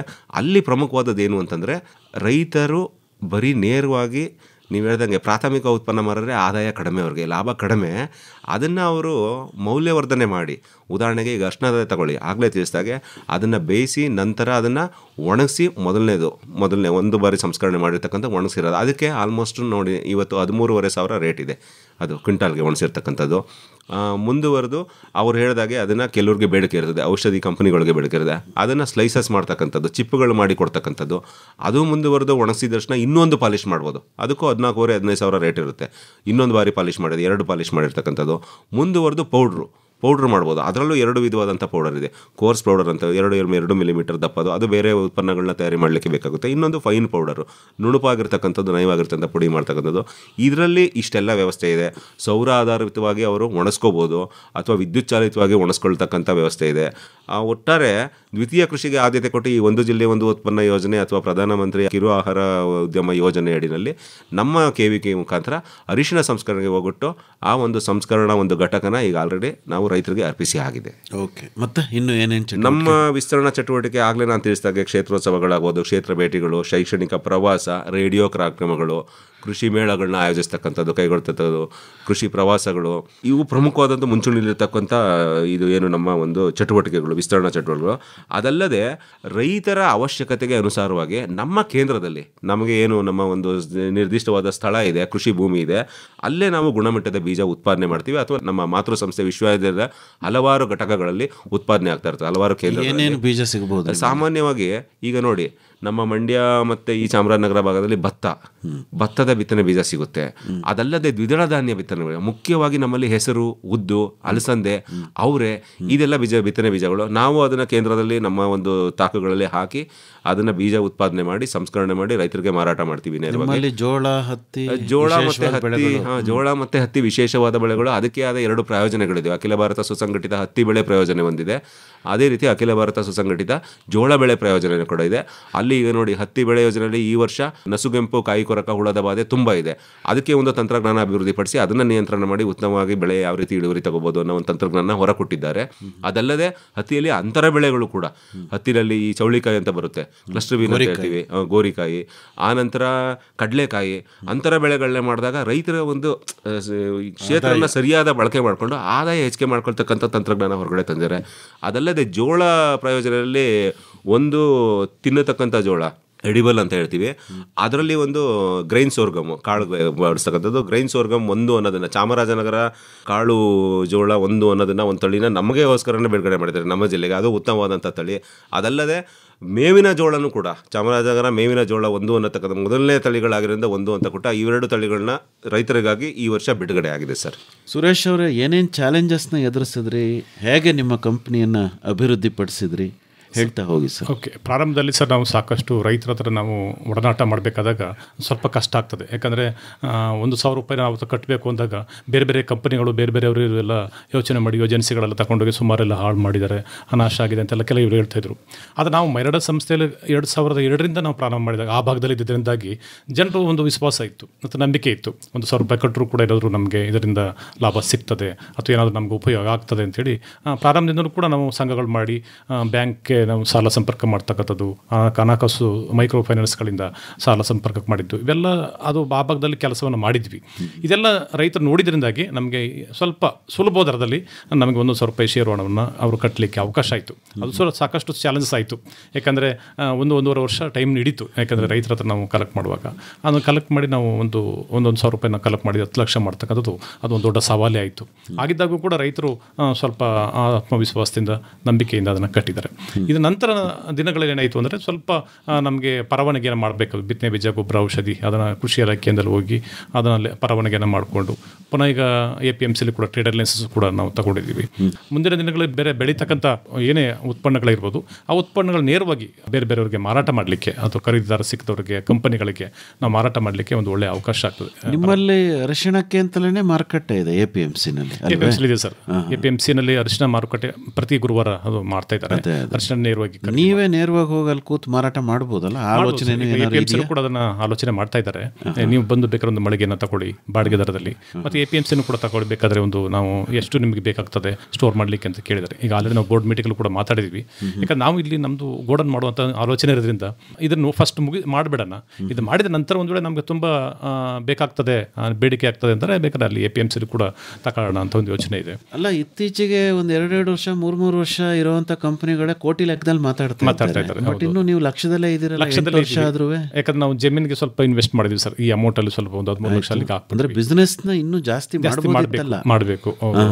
ನಮ್ಮಲ್ಲಿ ಅದು ಕೂಡ ಒಂದು ಸವಾಲಾಗಿದೆ. ಯಾಕಂದ್ರೆ ಬರ್ತಕ್ಕಂಥ ಸುತ್ತಮುತ್ತ ಕೆಲವು ಪೈಪೋಟಿಗಳು ಇರ್ಬೋದು, ಬೇರೆ ಬೇರೆ ಕೆಲವು ಯೋಚನೆಗಳಿಂದ ನಮಗೆ ಸ್ವಲ್ಪ ಕುಂಠಿತ ಆಗಿರ್ಬೋದು ಬಿಸ್ನೆಸ್ ಅಲ್ಲಿ. ಆದರೆ ಮುಂದಿನ ದಿನಗಳಲ್ಲಿ ಇದು ಉತ್ತಮವಾದ ಬೆಳವಣಿಗೆ ಮಾಡ್ತದೆ, ಒಂದು ಅಭಿವೃದ್ಧಿ ತರ್ತದೆ ಅಂತ ಒಂದು ಭರವಸೆ ಕೂಡ ನಮ್ಮಲ್ಲಿ ಇದೆ ಸರ್. ಮಧ್ಯದಲ್ಲಿ ಒಂದಷ್ಟು ಕೊರೋನಾ ಸಮಸ್ಯೆ ಏನಾದ್ರು ಆಯ್ತಾ ತಮಗೆ? ಇದು ಸರ್, ಅದು ಕೂಡ ನಮಗೆ ಸಾಕಷ್ಟು ತೊಂದರೆ ಆಯಿತು. ಯಾಕಂದರೆ ಸ್ಟಾರ್ಟಿಂಗಲ್ಲಿ ಒಂದು 2-3 ವರ್ಷ ನಮಗೆ ಸರಿದ ರೀತಿ ಆಗಲಿಲ್ಲ, ಮಾರಾಟ ಏನು ಕೂಡ ಮಾಡಲಿಕ್ಕೆ ಆಗಲಿಲ್ಲ. ಯಾಕಂದರೆ ರೈತರಿಂದ ಕೂಡ ನಮಗೆ ಸಂಪರ್ಕ ಮಾಡಲಿಕ್ಕೆ ಸ್ವಲ್ಪ ಕಷ್ಟ ಆಯಿತು. ಆ ದಿನಗಳಲ್ಲಿ ಸ್ವಲ್ಪ ನಮಗೆ ನಷ್ಟ ಆದದ್ದು ಕೂಡ ಉಂಟು. ಈಗ ಎಲ್ಲರ ಸಬ್ಸಿಡಿ ಸಹಾಯಧನ ಎಲ್ಲ ನಿಂತಿದೆ ಅಂತ ಭಾವಿಸ್ತೀನಿ. ಈಗ ನಿಮ್ಮ ಕಾಲ ಮೇಲೆ ನೀವು ನಿಂತು ನಿಮ್ಮ ಬಿಸ್ನೆಸ್ ನೀವು ಮಾಡ್ತಾ ಇದ್ದೀರಿ. ಹೌದು ಸರ್, ಸ್ಟಾರ್ಟಿಂಗಲ್ಲಿ 3 ವರ್ಷಕ್ಕೆ ಮುಗೀತು ಅದು ನಮ್ಮಲ್ಲಿ ಇರ್ತಕ್ಕಂಥ. ಈಗ ಸ್ವತಃ ನಾವೇ ಅದನ್ನು ನಿಭಾಯಿಸ್ಕೊಂಡು ಹೋಗ್ತಾ ಇದ್ದೀವಿ. ಈ ದಿನಗಳಿಂದ ಸ್ವಲ್ಪ ನಿಭಾಯಿಸ್ಕೊಂಡು ಹೋಗೋದ್ರಿಂದ ಸ್ವಲ್ಪ ನಮಗೆ ಅದು ಸವಾಲಾಗಿದೆ ಸರ್. ಅಲ್ವಾ? ತಿಂಗಳಿಗೆ ಏನು ಖರ್ಚಾಗ್ತಿದೆ ತಮ್ಮದು? ಸರ್ ಒಂದು 50,000 ರೂಪಾಯಿ ಆಡಳಿತಾತ್ಮಕ 50,000 ರೂಪಾಯಿ ಟೋಟಲ್ ಆಗಿ 50,000 ರೂಪಾಯಿ ಖರ್ಚಾಗ್ತದೆ ಒಂದು ತಿಂಗಳಿಗೆ. ಒಂದು ತಿಂಗಳಿಗೆ ಏನು ಬಿಸ್ನೆಸ್ ಆಗ್ತಾ ಇದೆ? ಬಿಸ್ನೆಸ್ ಹೆಚ್ಚು ಕಮ್ಮಿ ಒಂದು 4-5 ಲಕ್ಷ ನಮಗೆ ಬರ್ತದೆ ಸರ್. ಹೌದಾ? ಅಂದರೆ ಆದಾಯ ಬರ್ತಾ ಇದೆ ನಿಮ್ಮ 30-40 ಈ ಥರ ನಮಗೆ ಮ್ಯಾನೇಜ್ ಆಗ್ತದೆ. ಸ್ವಲ್ಪ ನಮಗೆ ಕೆಲವು ತಿಂಗಳಲ್ಲಿ ಸೀಸನ್ ಟೈಮಲ್ಲಿ ಸ್ವಲ್ಪ ಜಾಸ್ತಿ ಆಗ್ತದೆ, ಅನ್ಸೀಸನ್ ಟೈಮಲ್ಲಿ ಸ್ವಲ್ಪ ಕಮ್ಮಿ ಆಗ್ತದೆ. ಸ್ವಲ್ಪ ಮ್ಯಾನೇಜ್ ಆಗಿ ಹೋಗ್ತಾ ಇದೆ, ಮಾಡ್ಕೊಂಡು ಹೋಗ್ತಾ ಇದ್ದೀವಿ. ಹೇಳಿ ಯೋಗಿ. ಈ ನಿಟ್ಟಿನಲ್ಲಿ ಅವ್ರಿಗೆ ಸಹಕಾರಿಯಾಗಿ ಅವರ ಏನು ಆರ್ಥಿಕತೆಯನ್ನು ಅಭಿವೃದ್ಧಿಪಡಿಸಲಿಕ್ಕೋಸ್ಕರ ಅದೇ ಅರಿಶಿಣ ಬೀಜೋತ್ಪಾದನೆಗೆ ಅವರಲ್ಲೇ ಆಯ್ಕೆ ಮಾಡ್ಕೊಂಡಿದ್ದೀವಿ ಸರ್. 1000 ಜನ ರೈತರು ಏನಿದ್ದಾರೆ ಅದರಲ್ಲಿ ಆಲ್ಮೋಸ್ಟ್ 30% ನಮ್ಮ ಸುಧಾರಿತ ತಳಿ ಬೀಜೋತ್ಪಾದನೆ ಮಾಡ್ತಾರೆ. ನಾನು ತಿಳಿಸಿದಾಗೆ ಲಾಸ್ಟ್ ಟೈಮು 650 ಟನ್ ಏನು ಅವರು ಉತ್ಪಾದನೆ ಮಾಡಿದ್ರು ಅದನ್ನೆಲ್ಲ ಬೀಜೋತ್ಪಾದನೆಗೆ ಕೊಟ್ಟು, ಅಂದರೆ ಬೀಜದ ರೂಪದಲ್ಲಿ ಮಾರಿಸ್ಕೊಡ್ಲಿಕ್ಕೆ ನಾವು ಕೂಡ ಸಹಕಾರ ಮಾಡಿ ಪಕ್ಕದ ಜಿಲ್ಲೆಗಳು ಹಾಸನ ಜಿಲ್ಲೆ, ಶಿವಮೊಗ್ಗ ಜಿಲ್ಲೆ, ಆನಂತರ ಮಡಿಕೇರಿ ಜಿಲ್ಲೆ, ಈ ಕಡೆ ಚನ್ನಪಟ್ಟಣ, ಮಂಡ್ಯದಿಂದನೂ ಕೂಡ ಬೇಡಿಕೆ ಬಂದಿದೆ. ಹಲವಾರು ರೈತರಿಗೆ ಅದನ್ನು ಅವರು ಒದಗಿಸಿದ್ದಾರೆ. ಈ ವರ್ಷನೂ ಬೀಜೋತ್ಪಾದನೆ ಮಾಡ್ತಿದ್ದೀರಾ ಸರ್? ಪ್ರತಿ ವರ್ಷ ಮಾಡ್ತಾ ಇದೀವಿ. ಪ್ರತಿ ವರ್ಷ. ಈ ವರ್ಷನೂ ಲಭ್ಯ? 2020ರಿಂದ ನಾವು ಇದು ಸ್ಟಾರ್ಟ್ ಮಾಡಿದ್ದೀವಿ. ಅಲ್ಲ, ಈ ವರ್ಷದ ಬಗ್ಗೆ ಹೇಳಿ. ಈ 2025ರಲ್ಲೂ ಲಭ್ಯ ಇದೆಯಾ ನಿಮ್ಮ ಹತ್ರ ಬೀಜ? ಬಟ್ ಈಗಿಲ್ಲ ಸರ್, ಈಗ ಮುಗಿತು. ಆಲ್ಮೋಸ್ಟ್ ಆಲ್ಮೋಸ್ಟ್ ಸೀಸನ್ ಈಗ ಮುಗಿದಿದೆ. ಹಲವಾರು ಜನರಿಗೆ ಬಿತ್ತನೆ ಬೀಜ ಅವ್ರ ಮುಖಾಂತರ ಕೊಡಿಸಿ ಆಗಿದೆ. ಅಲ್ಲ, ಜೂನ್ ಜುಲೈಯಲ್ಲೂ ಬಿತ್ತನೆ ಮಾಡಬಹುದು? ಇಲ್ಲ, ಜೂನ್ ತಡ ಆಯ್ತು. ಮೇ ಎಂಡಿಗೆ ಮುಗಿದೋಗ್ಬೇಕು. ಈಗ ಬದಲಾಗ್ತಾ ಇರೋ ಹವಾಮಾನ, ನಮಗೆ ಪೂರ್ವ ಮುಂಗಾರು ಮಳೆ ಜಾಸ್ತಿ ಸಿಗ್ತಾ ಇದೆ. ಸೊ ಹಾಗಾಗಿ ಭೂಮಿಯಲ್ಲಿ ತೇವಾಂಶ ಆಗಿ ಲ್ಯಾಂಡ್ ಪ್ರಿಪರೇಷನ್, ಭೂಮಿ ಸಿದ್ಧತೆ ಎಲ್ಲ ಮುಂಚಿತವಾಗಿ ಆಗ್ತಿದೆ. ಸೊ ಹಾಗಾಗಿ ಮೇ ತಿಂಗಳು ಸೂಕ್ತ ಕಾಲ ಸರ್. ಸರಿ, ಕಡೆಯದಾಗಿ ಜೂನ್ ಮೊದಲನೇ ವಾರದವರೆಗೂ ಮಾಡ್ತಾರೆ. ಬಟ್ ಬಿತ್ತನೆ ಬೀಜ ಈಗ ಲಭ್ಯತೆ ಇಲ್ಲವೇ ಇಲ್ಲ. 25-26ಕ್ಕೆ ಅವರು ಕೂಡ ಬೀಜೋತ್ಪಾದನೆ ಮಾಡಿ ಮುಂದಿನ ಸೀಸನ್ಗೆ ಸಿಗಲಿಕ್ಕೆ ಸಹಕಾರ ಮಾಡ್ಕೊಡ್ತಾರೆ. ಅದೇ ರೀತಿ ನಾನು ಹೇಳಿದಾಗೆ ನಮ್ಮ ಚಟುವಟಿಕೆಗಳಲ್ಲಿ ಬೀಜ ಉತ್ಪಾದನೆ ಮಾಡ್ತೀವಿ. ನಂತರ ಕಸಿ ಗಿಡಗಳು, ಹಣ್ಣಿನ ಸಸಿಗಳಾಗ್ಬೋದು, ಈ ರೀತಿ ಕಸಿ ಗಿಡಗಳನ್ನ ನಾವು ಮಾಡಿ ಅಗತ್ಯಕ್ಕೆ ಅನುಸಾರ. ಮತ್ತೆ ಜಾನುವಾರು ತಳಿಗಳು, ಈಗ ನಮ್ಮಲ್ಲಿ ಬಂಡೂರು ತಳಿಗಳಿದ್ದಾವೆ, ಹಲವಾರು ಜನ ತಗೊಂಡು ಹೋಗ್ತಾರೆ. ಮಾಡ್ತಾರೆ, ಮರಿಗಳನ್ನ ತಗೊಂಡೋಗಿ ಸಾಕಣೆ ಮಾಡ್ತಾರೆ, ಅದರಿಂದ ಅವರ ಆದಾಯ ಹೆಚ್ಚಾಗ್ತಕ್ಕಂಥದ್ದು. ಮತ್ತು ಪ್ರಾಣಿಜನ್ಯ ಉತ್ಪನ್ನಗಳು ಹಂಗಂತ ಬಂದಾಗ ಈ ಎರೆಗೊಬ್ಬರ ಆಗ್ಬೋದು, ಪಂಚಗವ್ಯ ಆಗ್ಬೋದು, ಜೀವಾಮೃತ ದ್ರಾವಕಗಳೇನಿದ್ದಾವೆ ಇತ್ತೀಚೆಗೆ ರಾಸಾಯನಿಕ ಕಡಿಮೆ ಮಾಡಿ ಭೂಮಿನ ಒಂದು ಪರಿಸ್ಥಿತಿ ಜಾಸ್ತಿ ಉತ್ತಮಗೊಳಿಸ್ಕೊಂಡು ಉತ್ಪಾದನೆ ಮಾಡಲಿಕ್ಕೆ ಈ ಥರ ಪ್ರಾಣಿಜನ್ಯ ಉತ್ಪನ್ನಗಳನ್ನು ಕೂಡ ತಯಾರಿ ಮಾಡ್ತೀವಿ. ಯಾಕೆಂದರೆ ನಮಗೆ ನೈಸರ್ಗಿಕ ಕೃಷಿ ಯೋಜನೆ ಅಡಿಯಲ್ಲಿ ಒಂದು ಘಟಕನೇ ಕೊಟ್ಟಿದ್ದಾರೆ. ಅಲ್ಲಿ ಜೀವಾಮೃತ, ಬೀಜಾಮೃತ, ಪಂಚಗವ್ಯ ಇವನ್ನೆಲ್ಲ ಎರೆಜಲ ಇದನ್ನೆಲ್ಲ ಉತ್ಪಾದನೆ ಮಾಡ್ತೀವಿ. ಮತ್ತು ಜೈವಿಕ ಉತ್ಪನ್ನಗಳು ಅವು ಕೂಡ ಪ್ರಮುಖವಾದದ್ದು. ನಮ್ಮಲ್ಲಿ ಈ ಒಂದು ಜೈವಿಕ ಇಂಧನ ಅಭಿವೃದ್ಧಿ ಮಂಡಳಿಯಿಂದ ಒಂದು ಯೂನಿಟ್ ಕೊಟ್ಟಿದ್ದಾರೆ ಸರ್. ಅದರಲ್ಲಿ ಬೇವಿನ ಹಿಂಡಿ, ಹೊಂಗೆ ಹಿಂಡಿ, ಬೇವಿನ ಎಣ್ಣೆ, ಹೊಂಗೆ ಎಣ್ಣೆನ ಮಾಡಿ ಅದನ್ನು ರೈತರಿಗೆ ಸರಬರಾಜು ಮಾಡ್ತಾ ಇರ್ತಕ್ಕಂಥ ನಿರ್ದಿಷ್ಟವಾದ ದರದಲ್ಲಿ ಮಾಡ್ತಿದ್ದೀವಿ. ಸೊ ಇದು ಕೂಡ ನಮ್ಮ ಒಂದು ಚಟುವಟಿಕೆಗಳಲ್ಲಿ ಬರುತ್ತೆ. ರೈತರಿಗೆ ಈ ಒಂದು ಸಂದಿಗ್ಧ ಪರಿಕರಗಳನ್ನ, ಅಗತ್ಯ ಪರಿಕರಗಳನ್ನ ಎಷ್ಟು ಪ್ರಮಾಣದಲ್ಲಿ ಆಗುತ್ತೆ ಅಷ್ಟು ಉತ್ಪಾದನೆ ಮಾಡಿ ಅದನ್ನು ರೈತರಿಗೆ ಒದಗಿಸ್ತಕ್ಕಂಥದ್ದು. ಹೇಳಿ ಸರ್, ನಿಮ್ಮ ಕಂಪ್ನಿ ಬಗ್ಗೆ ಇನ್ನೂ ಒಂದಷ್ಟು ವಿಚಾರಗಳನ್ನ. ಸರ್, ಮುಂದುವರೆದು ನಮ್ಮ ಕಂಪನಿಯಲ್ಲಿ ಸರ್ ಈಗ ಕೆಲವು ಭಾಗದಲ್ಲಿ, ನಮ್ಮ ಭಾಗದಲ್ಲಿ ಏನಾಗ್ತದೆ ಸರ್, ಪುಣಜೂರು ಭಾಗದಲ್ಲಿ ಸಾಕಷ್ಟು ಸ್ವಲ್ಪ ಪ್ರಾಣಿಗಳ ಹಾವಳಿ ಇದೆ. ಆ ಭಾಗದಲ್ಲಿ ಏನು ಮಾಡ್ತೀವಿ ಅಂದರೆ ಚಿಯಾ ಅಂತ ಒಂದು ಸೀಡ್ಸ್ ಇದೆಯಲ್ಲ ಸರ್, ಅದನ್ನು ಹೆಚ್ಚು ಕಮ್ಮಿ ನಾವು ಪ್ರತಿ ವರ್ಷ ಕೊಡ್ತಾ ಇದ್ದೀವಿ. ಚಿಯಾ ಬೆಳೆ ಅದು ಗೇಲ್ ಅಂತಲೂ ಕೂಡ ಕರೀತಾರೆ. ಸಾಮಾನ್ಯ ಆ ಭಾಗದಲ್ಲಿ ಏನಾಗುತ್ತೆ ಅಂದರೆ ಪ್ರಾಣಿಗಳದ್ದು ಹಾವಳಿ ಸಹ, ಹಂದಿ ಮತ್ತು ಆನೆಗಳದ್ದು ಸ್ವಲ್ಪ ಹಾವಳಿ ಜಾಸ್ತಿ ಇದೆ. ಅದಕ್ಕೆ ಏನು ಮಾಡ್ತಾರೆ ಅಂದರೆ ಜೋಳ ಹಾಕ್ತಾರೆ, ಈ ಜೊತೆಗೆ ಚಿಯನ್ನು ಕೂಡ ಹೆಚ್ಚು ಸಾಮಾನ್ಯ ರೈತರು ಹಾಕ್ತಾ ಇದ್ದಾರೆ. ಹೆಚ್ಚು ಕಮ್ಮಿ ಈ ಭಾಗದಲ್ಲೇ ಈ ವರ್ಷದಲ್ಲಿ 70 ಎಕರೆಗೆ ನಾವು ಚಿಯಾ ಸೀಡ್ಸ್ ಕೊಡ್ತೀವಿ. ನೇರವಾಗಿ ಅದೇನಾಗ್ತದೆ ಅಂದರೆ ಒಂದು 10,000 ರೂಪಾಯಿನಿಂದ ಹಿಡಿದು 35,000 ರೂಪಾಯಿವರೆಗೂ ಕೂಡ ರೇಟ್ ಸ್ವಲ್ಪ ವೇರಿಯೇಷನ್ ಆಗುತ್ತೆ ಸರ್. ಅದನ್ನು ನೀವೇ ಖರೀದಿ ಮಾಡ್ತೀರಾ? ನಾವೇ ಖರೀದಿ ಮಾಡ್ತೀವಿ. ಅದಕ್ಕೆ ಖರೀದಿದಾರ ಇದ್ದಾರೆ ಬೇರೆ ಬೇರೆ ಭಾಗದಲ್ಲಿ, ಮೈಸೂರು, ಬೆಂಗಳೂರು ಇದ್ದಾರೆ, ಮತ್ತು ನಂಜನಗೂಡು ಕೂಡ ಇದ್ದಾರೆ. ರೇಟ್ ಕೇಳ್ತೀವಿ, ರೇಟು ಒಳ್ಳೆ ರೇಟ್ ಬಂತು ಅಂದರೆ ರೇಟ್ ನಾವು ರೈತರ ಹತ್ರ ಪರ್ಚೇಸ್ ಮಾಡಿ ಬೀಜ ಕೊಡ್ತೀರಿ, ಉತ್ಪನ್ನ ನೀವೇ ಖರೀದಿ ಮಾಡಿ ಮಾರಾಟ ಮಾಡ್ತೀವಿ. ಓಕೆ, ಚೆನ್ನಾಗಿದೆ, ಆಗ್ತಾ ಇದೆ. ಇದ್ರ ಜೊತೆಗೆ ಏನಪ್ಪ ಅಂದರೆ ಸ್ವೀಟ್ ಕಾರ್ನ್ ಮತ್ತು ಬೇಬಿ ಕಾರ್ನ್ ಅಂತೇಳಿ ಜೋಳ ಇದೆಯಲ್ಲ ಸರ್, ಅದನ್ನು ಕೂಡ ಲಾಸ್ಟ್ ಇಯರ್ ಏನು ಮಾಡಿದ್ವಿ ಒಂದು 15 ಎಕರೆ ಕೊಟ್ಟಿದ್ವಿ ರೈತರಿಗೆ, ಬೆಳೆದಿದ್ರು. ಬಟ್ ಸೊ ಸ್ವೀಟ್ ಕಾರ್ನ್ಗಿಂತ ಬೇಬಿ ಕಾರ್ನ್ ಸ್ವಲ್ಪ ಚೆನ್ನಾಗಿ ಇಳುವರಿ ಬಂತು. ಹಾಗಾಗಿ ರೈತರು ಏನಂದ್ರೆ ಮುಂದಿನ ದಿನಗಳಲ್ಲಿ ಸ್ವಲ್ಪ ನಾವು ಬೇಬಿ ಕಾರ್ನ್ ಮಾಡ್ಬೋದಲ್ಲ ಅಂತ ಒಂದು ಯೋಚನೆ ಮಾಡಿದ್ದಾರೆ. ಕಂಪನಿಯವ್ರ ಜೊತೆ ನಾವು ಸಂಪರ್ಕ ಮಾಡಿಕೊಂಡು ಮತ್ತೆ ಒಪ್ಪಂದ ಕೃಷಿ ಮಾಡಿಕೊಂಡು ಅದನ್ನು ಮಾಡ್ತಾ ಇದ್ದೀವಿ.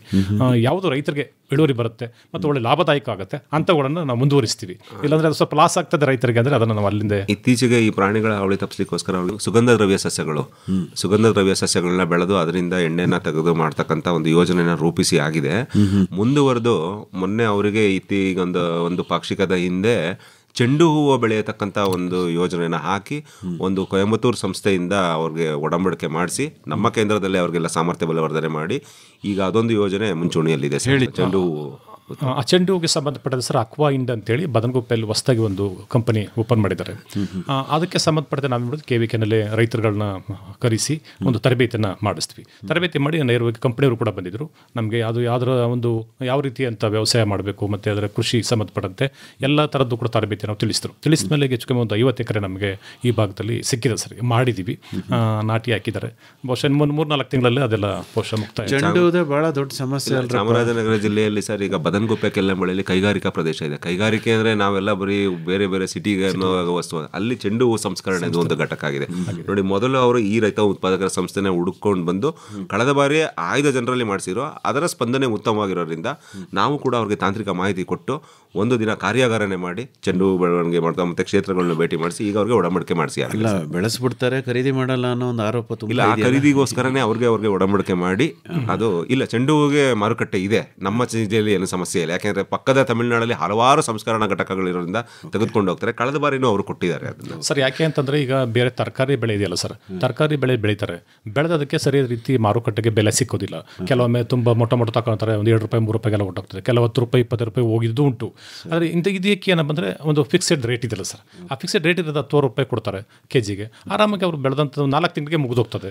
ಹಾಗಾಗಿ ಉತ್ತಮವಂತ ಇಳುವರಿ ಕೂಡ ಸಿಕ್ಕಿದ್ರೆ ಒಳ್ಳೆಯದಾದ್ರೂ ಒಳ್ಳೆದ್ರಪ್ಪ. ಆದರೆ ಸುಮಾರು ಆರೋಪಗಳಿದ್ದಾವೆ ಚೆಂಡು ಬಗ್ಗೆ. ಇದೆ ಸರ್. ಆಯಿತು, ನೀವು ಜಾಗರೂಕತೆ ತಗೊಂಡಿದ್ದೀರಿ. ಹೌದು. ಆಯಿತು ಸರ್, ಮುಂದೆ ಹೇಳಿ. ಮುಂದಿನ ದಿನಗಳಲ್ಲಿ ಸರ್ ಈಗ ಚೆಂಡು ಹೂ ಆದಮೇಲೆ ನಾವು ಬೇರೆ ಬೇರೆ ಕೆಲವು ಹೊಸ ಬೆಳೆಗಳು ಯಾವ್ದಾದ್ರು ಸಿಕ್ಕಿದೆ ಅಂಥವುಗಳನ್ನ ಪ್ರಾತ್ಯಕ್ಷತೆ KVK ಮುಖಾಂತರ ಮಾಡಿಸಿ. ಯಾವ್ದು ಸಿಕ್ಕಿದೆ ಸರ್ ಹೊಸ ಬೆಳೆ ಅಂತಂದ್ರೆ ನಮಗೆ ಅದೇ ಸ್ವೀಟ್ ಕಾರ್ನ್ ಹೇಳಿದ್ನಲ್ಲ sir, sweet corn baby corn ಅದನ್ನ ನಮಗೆ ಇಂಟ್ರೊಡ್ಯೂಸ್ ಮಾಡಿದ್ವಿ. ಅದೇ ಥರ ಯಾವುದೋ ಒಂದು ಸಿಹಿ ಜೋಳ ಹೇಳಿದ್ರಲ್ಲ ಚಾಮರಾಜನಗರ ಒಂದು, ಅದು ನಮಗೆ ಗುಂಡ್ಲುಪೇಟೆ ತಾಲೂಕಿಗೆ ಸೂಕ್ತವಾಗಿದೆ ಸರ್. ಯಾಕೆಂದರೆ ಅಲ್ಲಿ ಈ ಕಾಳು ಜೋಳದ ವಿಸ್ತೀರ್ಣ ಜಾಸ್ತಿ. ಇವರಲ್ಲಿ ಏನಾಗುತ್ತೆ ಅಂತಂದರೆ ಅದಕ್ಕಿಂತ ವಾಣಿಜ್ಯ ಬೆಳೆಗಳು ಹೆಚ್ಚಿಗೆ ಬೆಳೀತಾರೆ. ಅದಕ್ಕೆ ಏನು ಮಾಡಿದ್ವಿ, ಇಲ್ಲಿ ತೆಂಗು ಮತ್ತು ಅಡಿಕೆ ತೋಟಗಳು ಕಂಡು ಬಂದಿವೆ. ಅದರಲ್ಲಿ ಅಂತರ್ ಬೆಳೆಯಾಗಿ ಈ ಬೆಣ್ಣೆ ಹಣ್ಣು ಅಂತಾರೆ, ಬಟರ್ ಫ್ರೂಟ್ ಮತ್ತು ಜಾಯ್ಕಾಯಿನ ನಾವು ಇಂಟ್ರೊಡ್ಯೂಸ್ ಮಾಡ್ತೀವಿ. ಒಂದು ಸಾಮರ್ಥ್ಯ ಬಲವರ್ಧನೆ ಆಗಿದೆ. ಸಸಿಗಳು ಉತ್ತಮವಾದಂಥ ತಗೊಂಡು ಮುಂದಿನ ದಿನಗಳಲ್ಲಿ ಅದರಲ್ಲಿ ಅಂತರ್ ಬೆಳೆ ಮಾಡಿ ಉತ್ತಮವಾದ ಆದಾಯ ಗಳಿಸಲಿಕ್ಕೆ ಅವು ಸೂಕ್ತತೆಯನ್ನು ಕಂಡು ಬಂದಿದೆ. ಅದರ ನಿಮಿತ್ತ ಒಂದು ಕಾರ್ಯಾಗಾರನೂ ಮಾಡಿದ್ವು. ನಮ್ಮ ಚೆಟ್ಟಳ್ಳಿ ಸಂಶೋಧನಾ ಕೇಂದ್ರದಲ್ಲಿ ಡಾಕ್ಟರ್ ಶಿವಕುಮಾರ್ ಅನ್ನೋ ಒಬ್ಬರು ವಿಜ್ಞಾನಿನ ಕರೆಸಿ ಎಕ್ಸ್ಕ್ಲೂಸಿವ್ ಆಗಿ ಕಾರ್ಯಾಗಾರ ಕೊಡಿಸಿದ್ವಿ. ಕಳೆದ ವರ್ಷ ಆಗಸ್ಟ್ 15ರಂದು ಸಸಿ ನೆಡುವ ಕಾರ್ಯಕ್ರಮಗಳಲ್ಲಿ ಇವನ್ನು ಕೂಡ ನೆರವೇರಿಸಿದ್ವಿ. ಮುಂದಿನ ದಿನಗಳಲ್ಲಿ ಇಂದು 3-4 ವರ್ಷಗಳ ನಂತರ ಇದರಿಂದ ಅವ್ರಿಗೆ ಇಳುವರಿ ಬರ್ತಕ್ಕಂಥದ್ದು, ಆದಾಯ ಬರ್ತಕ್ಕಂಥ ಸನ್ನಿವೇಶ ಉಂಟಾಗುತ್ತೆ ಅಂತ ತಿಳಿಸ್ಲಿಕ್ಕೆ ಇಷ್ಟಪಡ್ತೀನಿ. ಹೇಳಿ ಸರ್. ಈಗ ಅದೇ ಸಂಬಂಧಪಟ್ಟಂತೆ ಮುಂದುವರೆದು ನಾವು ಇದು ಅವೆಕಾಡೋ ಅದೇ ಸಸಿ ಇದೆಲ್ಲ ಸರ್, ಅದನ್ನು ಮಾಡಬೇಕು ಅಂತೇಳಿ ಪ್ಲಾನ್ ಇದೆ, ಅದು ಯೋಚನೆ ಇದೆ. ಮುಂದೆ ಅದನ್ನು ರೈತರ ಹತ್ರ ಕರೆಸಿ ನಾವು ಮಾತಾಡಿ ತರಬೇತಿ ಪಡೆದುಕೊಂಡು ಮುಂದಿನ ದಿನಗಳು ಅದು ಸ್ವಲ್ಪ ನಮಗೆ ಪ್ರತ್ಯಕ್ಷತೆ ಮುಖಾಂತರವಾಗಿ ಅದನ್ನು ಅನುಷ್ಠಾನ ಮಾಡೋಣ ಅಂತ ಯೋಚನೆಯಲ್ಲಿದೆ ಸರ್. ಆತ್ಮೀಯ ಕೇಳುಗರೆ, ರೈತ ಉತ್ಪಾದಕ ಕಂಪನಿಗಳನ್ನ ಉತ್ತಮ ತಾಂತ್ರಿಕತೆಗಳ ಮೂಲಕ ಕಟ್ಟಬೇಕೆ? ಕಂಪನಿಗಳ ಆಡಳಿತ ನಿರ್ವಹಣೆ ಮಾಡುವುದನ್ನು ಕಲಿಯಬೇಕೆ? ಕೃಷಿ ಉತ್ಪನ್ನಗಳ ಮಾರಾಟಕ್ಕೆ ನಿಮ್ಮದೇ ಜಾಲ ರೂಪಿಸಿಕೊಳ್ಳಬೇಕೆ? ಕೃಷಿಕರದೇ ಕಂಪನಿಗಳನ್ನು ಲಾಭದಾಯಕವಾಗಿ ಮುನ್ನಡೆಸುವ ಕಲೆಯನ್ನು ಕರಗತ ಮಾಡಿಕೊಳ್ಳಬೇಕೆ? ಮತ್ತೇಕೆ ತಡ, ಆಲಿಸಿ. ಪ್ರತಿ ಗುರುವಾರ ಸಂಜೆ 6:50 ಕೃಷಿ ರಂಗ ಕಿಸಾನ್ ವಾಣಿಯಲ್ಲಿ ಬಿತ್ತರವಾಗುವ ಬಾನುಲಿ ಸರಣಿ ನಮ್ ಕಂಪನಿ, ನಮ್ ಕಂಪನಿ, ನಮ್ ಕಂಪನಿ. ನಮ್ಮ ಹೊಲ ನಮ್ಮ ಬೆಳೆ ಪೂರ್ಣ ಲಾಭದ ನ್ಯಾಯ, ಸಮಬಾಳು ಸಮಪಾಲು ಎಂಬುದೇ ಕಂಪನಿಯ ಧ್ಯೇಯ. ಈ ಕಾರ್ಯಕ್ರಮ ಸರಣಿ ಮೈಸೂರು ಆಕಾಶವಾಣಿಯ ಯೂಟ್ಯೂಬ್ ಚಾನಲ್ ಅಲ್ಲೂ ಲಭ್ಯ. ಕೇಳಿ ನಮ್ ಕಂಪನಿ, ನಮ್ ಕಂಪನಿ, ನಮ್ ಕಂಪನಿ. ಬನ್ನಿರಿ ರೈತರೇ ಒಗ್ಗಟ್ಟಾಗಿ ಕಂಪನಿ ಕಟ್ಟೋಣ, ಕೃಷಿಯು ಕೂಡ ಉದ್ಯಮ ಎಂಬುದ ಸಾಧಿಸಿ ತೋರೋಣ. ಕೇಳಿ ನಮ್ ಕಂಪನಿ. ಕಟ್ಟಿ ನಿಮ್ಮದೇ ಕಂಪನಿ. ರೈತ ಉತ್ಪಾದಕರ ಕಂಪನಿ. ಒಂಥರದಲ್ಲಿ ನಿಮಗೆ ಚಾಮರಾಜನಗರದಲ್ಲಿ ಹರದನಹಳ್ಳಿನಲ್ಲಿರೋ ಕೃಷಿ ವಿಜ್ಞಾನ ಕೇಂದ್ರ ಒಂಥರ ತಾಯಿ ಸಂಸ್ಥೆ ಥರನೇ ಆಗಿದೆ ಸರ್. ನಮಗೆ ಸಾಕಷ್ಟು ಬೆನ್ನೆಲುಬು, ಕೃಷಿಗೆ ಹೇಗೆ ಬೆನ್ನೆಲುಬು ಆಗ ನಮಗೆ ಎಫ್ಪಿಒಗೆ ಬೆನ್ನೆಲುಬು. ನಿಮ್ಮ ರೈತರಿಗೆ ತರಬೇತಿಗೆ ಬೇಕಾದ್ರೂ ಅಲ್ಲೇ ಹೋಗ್ತೀರಿ, ತಾಂತ್ರಿಕ ಮಾಹಿತಿ ಬೇಕಾದ್ರೂ ಅಲ್ಲೇ ಹೋಗ್ತೀರಿ, ಬೀಜ ಕಸಿ ಸಸಿ ಅಲ್ಲೇ ಹೋಗ್ತೀರಿ, ಎಲ್ಲದಕ್ಕೂ ಅವರ ಒಂದು ರೀತಿ ನಿಮಗೆ ರೆಡಿಮೇಡ್ ಆಗಿ ನಮ್ಗೆ ಮಾತೃ ಸಂಸ್ಥೆ. ಅದೇ ಸಂಸ್ಥೆಯ ಉತ್ಪಾದಕರು, ಅದರಲ್ಲೂ ಅರಿಶಿನ ಉತ್ಪಾದಕರು ನಾನು ಈ ಒಂದು ಕಾರ್ಯಕ್ರಮದಲ್ಲಿ ಹೇಳಲಿಕ್ಕೆ ಹೆಮ್ಮೆ ಪಡ್ತೀನಿ. ಈ ಒಂದು ಪ್ರತಿಭಾ ತಳಿ ಅನ್ನತಕ್ಕಂಥದ್ದು ಸುಧಾರಿತವಾದಂಥ ತಳಿ ಏನು ಸಾಮಾನ್ಯ ತಳಿಗಿಂತ ಉತ್ತಮವಾದಂಥ ಬೆಳವಣಿಗೆ ಕೊಟ್ಟು ರೋಗ ಸಹಿಷ್ಣುತೆ ಕೊಟ್ಟು ಅಧಿಕ ಇಳುವರಿ ಕೊಡ್ತಾ ಇದೆ. ಆ ಒಂದು ಅಂತರ ಏನಿತ್ತು ಸರ್, ಇಳುವರಿ ಅಂತರ 5-6 ವರ್ಷಗಳ ಅಂತರ, ಅದನ್ನು ತೆಗೆಸಲಿಕ್ಕೆ ಇವರ ಸಂಸ್ಥೆ ಬೀಜೋತ್ಪಾದನೆಗೆ ತುಂಬ ಸಹಕಾರ ಮಾಡಿಕೊಟ್ಟಿದ್ದಾರೆ ಅಂತ ಹೇಳಲಿಕ್ಕೆ ಇಷ್ಟಪಡ್ತೀನಿ. ಇದರಿಂದ ನೋಡಿ, ಗುಂಡ್ಲುಪೇಟೆ ತಾಲೂಕಿನ ರೈತರ ಮೊದಲ ಅರಿಶಿನ ಬೀಜದ ಆಯ್ಕೆ ಪ್ರತಿಭಾ ಅನ್ನತಕ್ಕಂಥ ಒಂದು ಪೇಪರ್ ಅಂಕಣವನ್ನು ನೋಡಿದೆ. ಇದು ನಮಗೆ ಗೊತ್ತಿಲ್ಲದಂತೆ ಹರಡಿರ್ತಕ್ಕಂಥದ್ದು ಇವರ ಸಂಸ್ಥೆ ಮುಖಾಂತರ ತಳಿ ಬೀಜ ಹೋಗಿರ್ತದೆ. ಈ ನಿಟ್ಟಿನಲ್ಲಿ ಉತ್ತಮವಾದಂಥ ಕೆಲಸ ಮಾಡ್ತಿದ್ದಾರೆ, ಅವ್ರಿಗೆ ಅಭಿನಂದನೆ. ನೋಡಿ, ಯಾವುದೇ ಒಂದು ರೈತರ ಅಭಿವೃದ್ಧಿಗಾಗಿ ಶ್ರಮಿಸುವಂತ ಒಂದು ಸಂಸ್ಥೆ ಮತ್ತೆ ಒಂದು ಸರ್ಕಾರಿ ತರಬೇತಿ ಕೇಂದ್ರ ಸೇರಿದ್ರೆ ಏನು ಬದಲಾವಣೆಗಳನ್ನ ಮಾಡಬಹುದು ಅನ್ನೋದಕ್ಕೆ ನಿಮ್ಮ ಸಂಸ್ಥೆ ಸಾಕ್ಷಿ. ಮುಂದಿನ ಕನಸುಗಳು ಸರ್ ತಮ್ಮ, ಮುಂದೆ ಇನ್ನೂ ಏನ್ ಮಾಡಬೇಕು ಅಂತೀರಿ ಹೇಳಿ ಸುರೇಶ್. ಮುಂದಿನ ದಿನಗಳಲ್ಲಿ ಸರ್, ಈಗ ಒಟ್ಟಾರೆ ನಮ್ಮ ರೈತರ ಹತ್ರ ಬೆಳೆದಂತ ಎಲ್ಲಾ ಪದಾರ್ಥಗಳನ್ನು ನಮ್ಮ ಎಫ್ಪಿಒ ಮುಖಾಂತರನೇ ಖರೀದಾರಕ್ಕೆ ಹೋಗ್ಬೇಕು. ಅದು ಒಂದು ಯೋಚನೆ, ಉತ್ತಮವಾದ ಮಾರುಕಟ್ಟೆ ವ್ಯವಸ್ಥೆ ಮಾಡಬೇಕು ಅಂತ ಯೋಚನೆ ಮಾಡಿ. ಅದಕ್ಕೆ ಸ್ಪೈಸಸ್ ಬೋರ್ಡ್, ಸಾಂಬಾರ ಮಂಡಳಿ ಅವರ ಸಹಕಾರದಲ್ಲೂ ಕೂಡ ಹಲವಾರು ಕಾರ್ಯಕ್ರಮಗಳನ್ನು ರೂಪಿಸಿ ಆಗಿದೆ. ಅವರು ಕೂಡ ಇವರಿಗೆ ಒಂದು ನಿಧಿಯನ್ನು ಕೂಡ ಕೊಟ್ಟಿದ್ದಾರೆ ಈ ಮಾರುಕಟ್ಟೆಗೋಸ್ಕರನೇ. ಅದಲ್ಲದೆ ನಬಾರ್ಡ್ ಸಂಸ್ಥೆ ಮತ್ತೆ ತೋಟಗಾರಿಕಾ ಇಲಾಖೆ ಮುಖಾಂತರ ಹಲವಾರು ಸಂಯೋಜನೆಗಳನ್ನು ಮಾಡ್ತಾ ಇದ್ದೀವಿ. ಅಂದ್ರೆ ಎಲ್ಲೋ ಒಂದು ಕಡೆ ನೆಟ್ವರ್ಕಿಂಗ್ ಬೇಕಾಗುತ್ತೆ, ಎಲ್ಲಾ ಸಂಸ್ಥೆಗಳ ಒಂದು ನೆಟ್ವರ್ಕಿಂಗಿಗೆ ಸಂಬಂಧ ಬೇಕು. ಕೆವಿಕೆ ನೆರವಾಗ್ತಾ ಇದೆ. ಮತ್ತೆ ತುಂಬಾ ಪ್ರಾಮಾಣಿಕವಾಗಿ ಕೆಲಸ ಮಾಡ್ತೀರಾ ನೀವು ಅನ್ಸುತ್ತೆ ಅಲ್ವಾ? ನಿಮ್ಮ ಆಡಳಿತ ಮಂಡಳಿ ಸದಸ್ಯರು ಮುಖಾಮುಖಿಯಾಗಿ ಪಾರದರ್ಶಕತೆ. ಆಡಳಿತ ಮಂಡಳಿ ಹೇಗೆ ಕೆಲಸ ಮಾಡಿ? ಆಡಳಿತ ಮಂಡಳಿ ನಾವು ಸದ್ಯಕ್ಕೆ ನಮ್ಮಲ್ಲಿ ನಾನು ಸಿಒ ಕೆಲಸ ಮಾಡ್ತಿದ್ದೇನೆ ಸರ್. ನಮ್ಮ ಜೊತೆಯಲ್ಲಿ ಒಂದಿಬ್ಬರು ಸ್ಟಾಫ್ ಇದ್ದಾರೆ, ಅಕೌಂಟೆಂಟ್ ಮತ್ತೆ ಸಹಾಯಕರು ಒಬ್ಬರು ಇದ್ದಾರೆ, ಅಸಿಸ್ಟೆಂಟ್ ಆಗಿ. ಆಡಳಿತ ಮಂಡಳಿ ಎಷ್ಟು ಜನ ಇದ್ದಾರೆ? 8 ಜನ ಇದ್ದೀವಿ ಸರ್. 8 ಜನ ಇದ್ದೀವಿ. ಡೈರೆಕ್ಟರ್ಸ್ ಇದ್ದಾರೆ. ಓಕೆ. ಅಧ್ಯಕ್ಷರು ಯಾವ ಊರಿನವರು? ಅಧ್ಯಕ್ಷರು ವಿಸಿ ಹೊಸೂರು ಇದೆಯಲ್ಲ ಸರ್, ವೆಂಕಟೇಶ್ವರ ಹೊಸೂರು ಉಮೇಶ್ ಅಂತ ಹೇಳಿ ಅವರು ಅಧ್ಯಕ್ಷರು. ಒಟ್ಟಿನಲ್ಲಿ ಒಳ್ಳೆ ಕನಸನ್ನ ಇಟ್ಟು ಮುಂದುವರಿತಾ ಇದ್ದೀರಿ. ಮಾಡ್ತಾ ಇದ್ದೀವಿ ಸರ್. ಹೆಚ್ಚಿನ ಮಾಹಿತಿಗೆ ನಮ್ಮ ಕೇಳುಗರು ನಿಮ್ಮನ್ನೇ ನೇರವಾಗಿ ಸಂಪರ್ಕ ಮಾಡಬೇಕು ಅಂತ ಆದರೆ ಯೋಗೇಶ್ ಅವರೇ, ತಮ್ಮ ಸಂಪರ್ಕ ಸಂಖ್ಯೆ ಕನ್ನಡದಲ್ಲಿ ಹೇಳ್ಬೋದಾ? ಮೊಬೈಲ್ ಸಂಖ್ಯೆ 7760846678. ಇನ್ನೊಮ್ಮೆ ಹೇಳ್ತೀನಿ, ಮತ್ತೊಮ್ಮೆ ಹೇಳ್ತೀನಿ, 7760846678. ಇನ್ನೂ ಒಂದ್ಸರಿ ಹೇಳ್ಬಿಡಿ ಸರ್. 7760846678. ತಮ್ಮದು ಸುರೇಶ್ ಅವರೇ? ಸರ್ 9480379626. ಇನ್ನೊಮ್ಮೆ ಹೇಳ್ತೀರಾ? 9480379626. ಇನ್ನೂ ಒಂದ್ಸರಿ ಹೇಳ್ಬಿಡಿ ಸರ್. 9480379626. ಒಳ್ಳೆಯದು ಯೋಗೇಶ್ ಅವರೇ, ಇದುವರೆಗೂ ಕೃಷಿ ವಿಜ್ಞಾನ ಕೇಂದ್ರದ ವಿಸ್ತರಣಾ ಚಟುವಟಿಕೆಗಳು, ಅದರ ಲಾಭವನ್ನು ಪಡ್ಕೊಂಡಿರುವಂತಹ ಸಂಸ್ಥೆಯ ಕಾರ್ಯಚಟುವಟಿಕೆಗಳು, ಈ ಎಲ್ಲದರ ಬಗ್ಗೆ ವಿವರವಾಗಿ ಮಾಹಿತಿ ನೀಡಿದ್ರಿ. ವಂದನೆಗಳು ಯೋಗೇಶ್ ಅವರೇ. ಧನ್ಯವಾದ ಸುರೇಶ್ ಅವರೇ. ನಮಸ್ಕಾರ. ನಮಸ್ಕಾರ.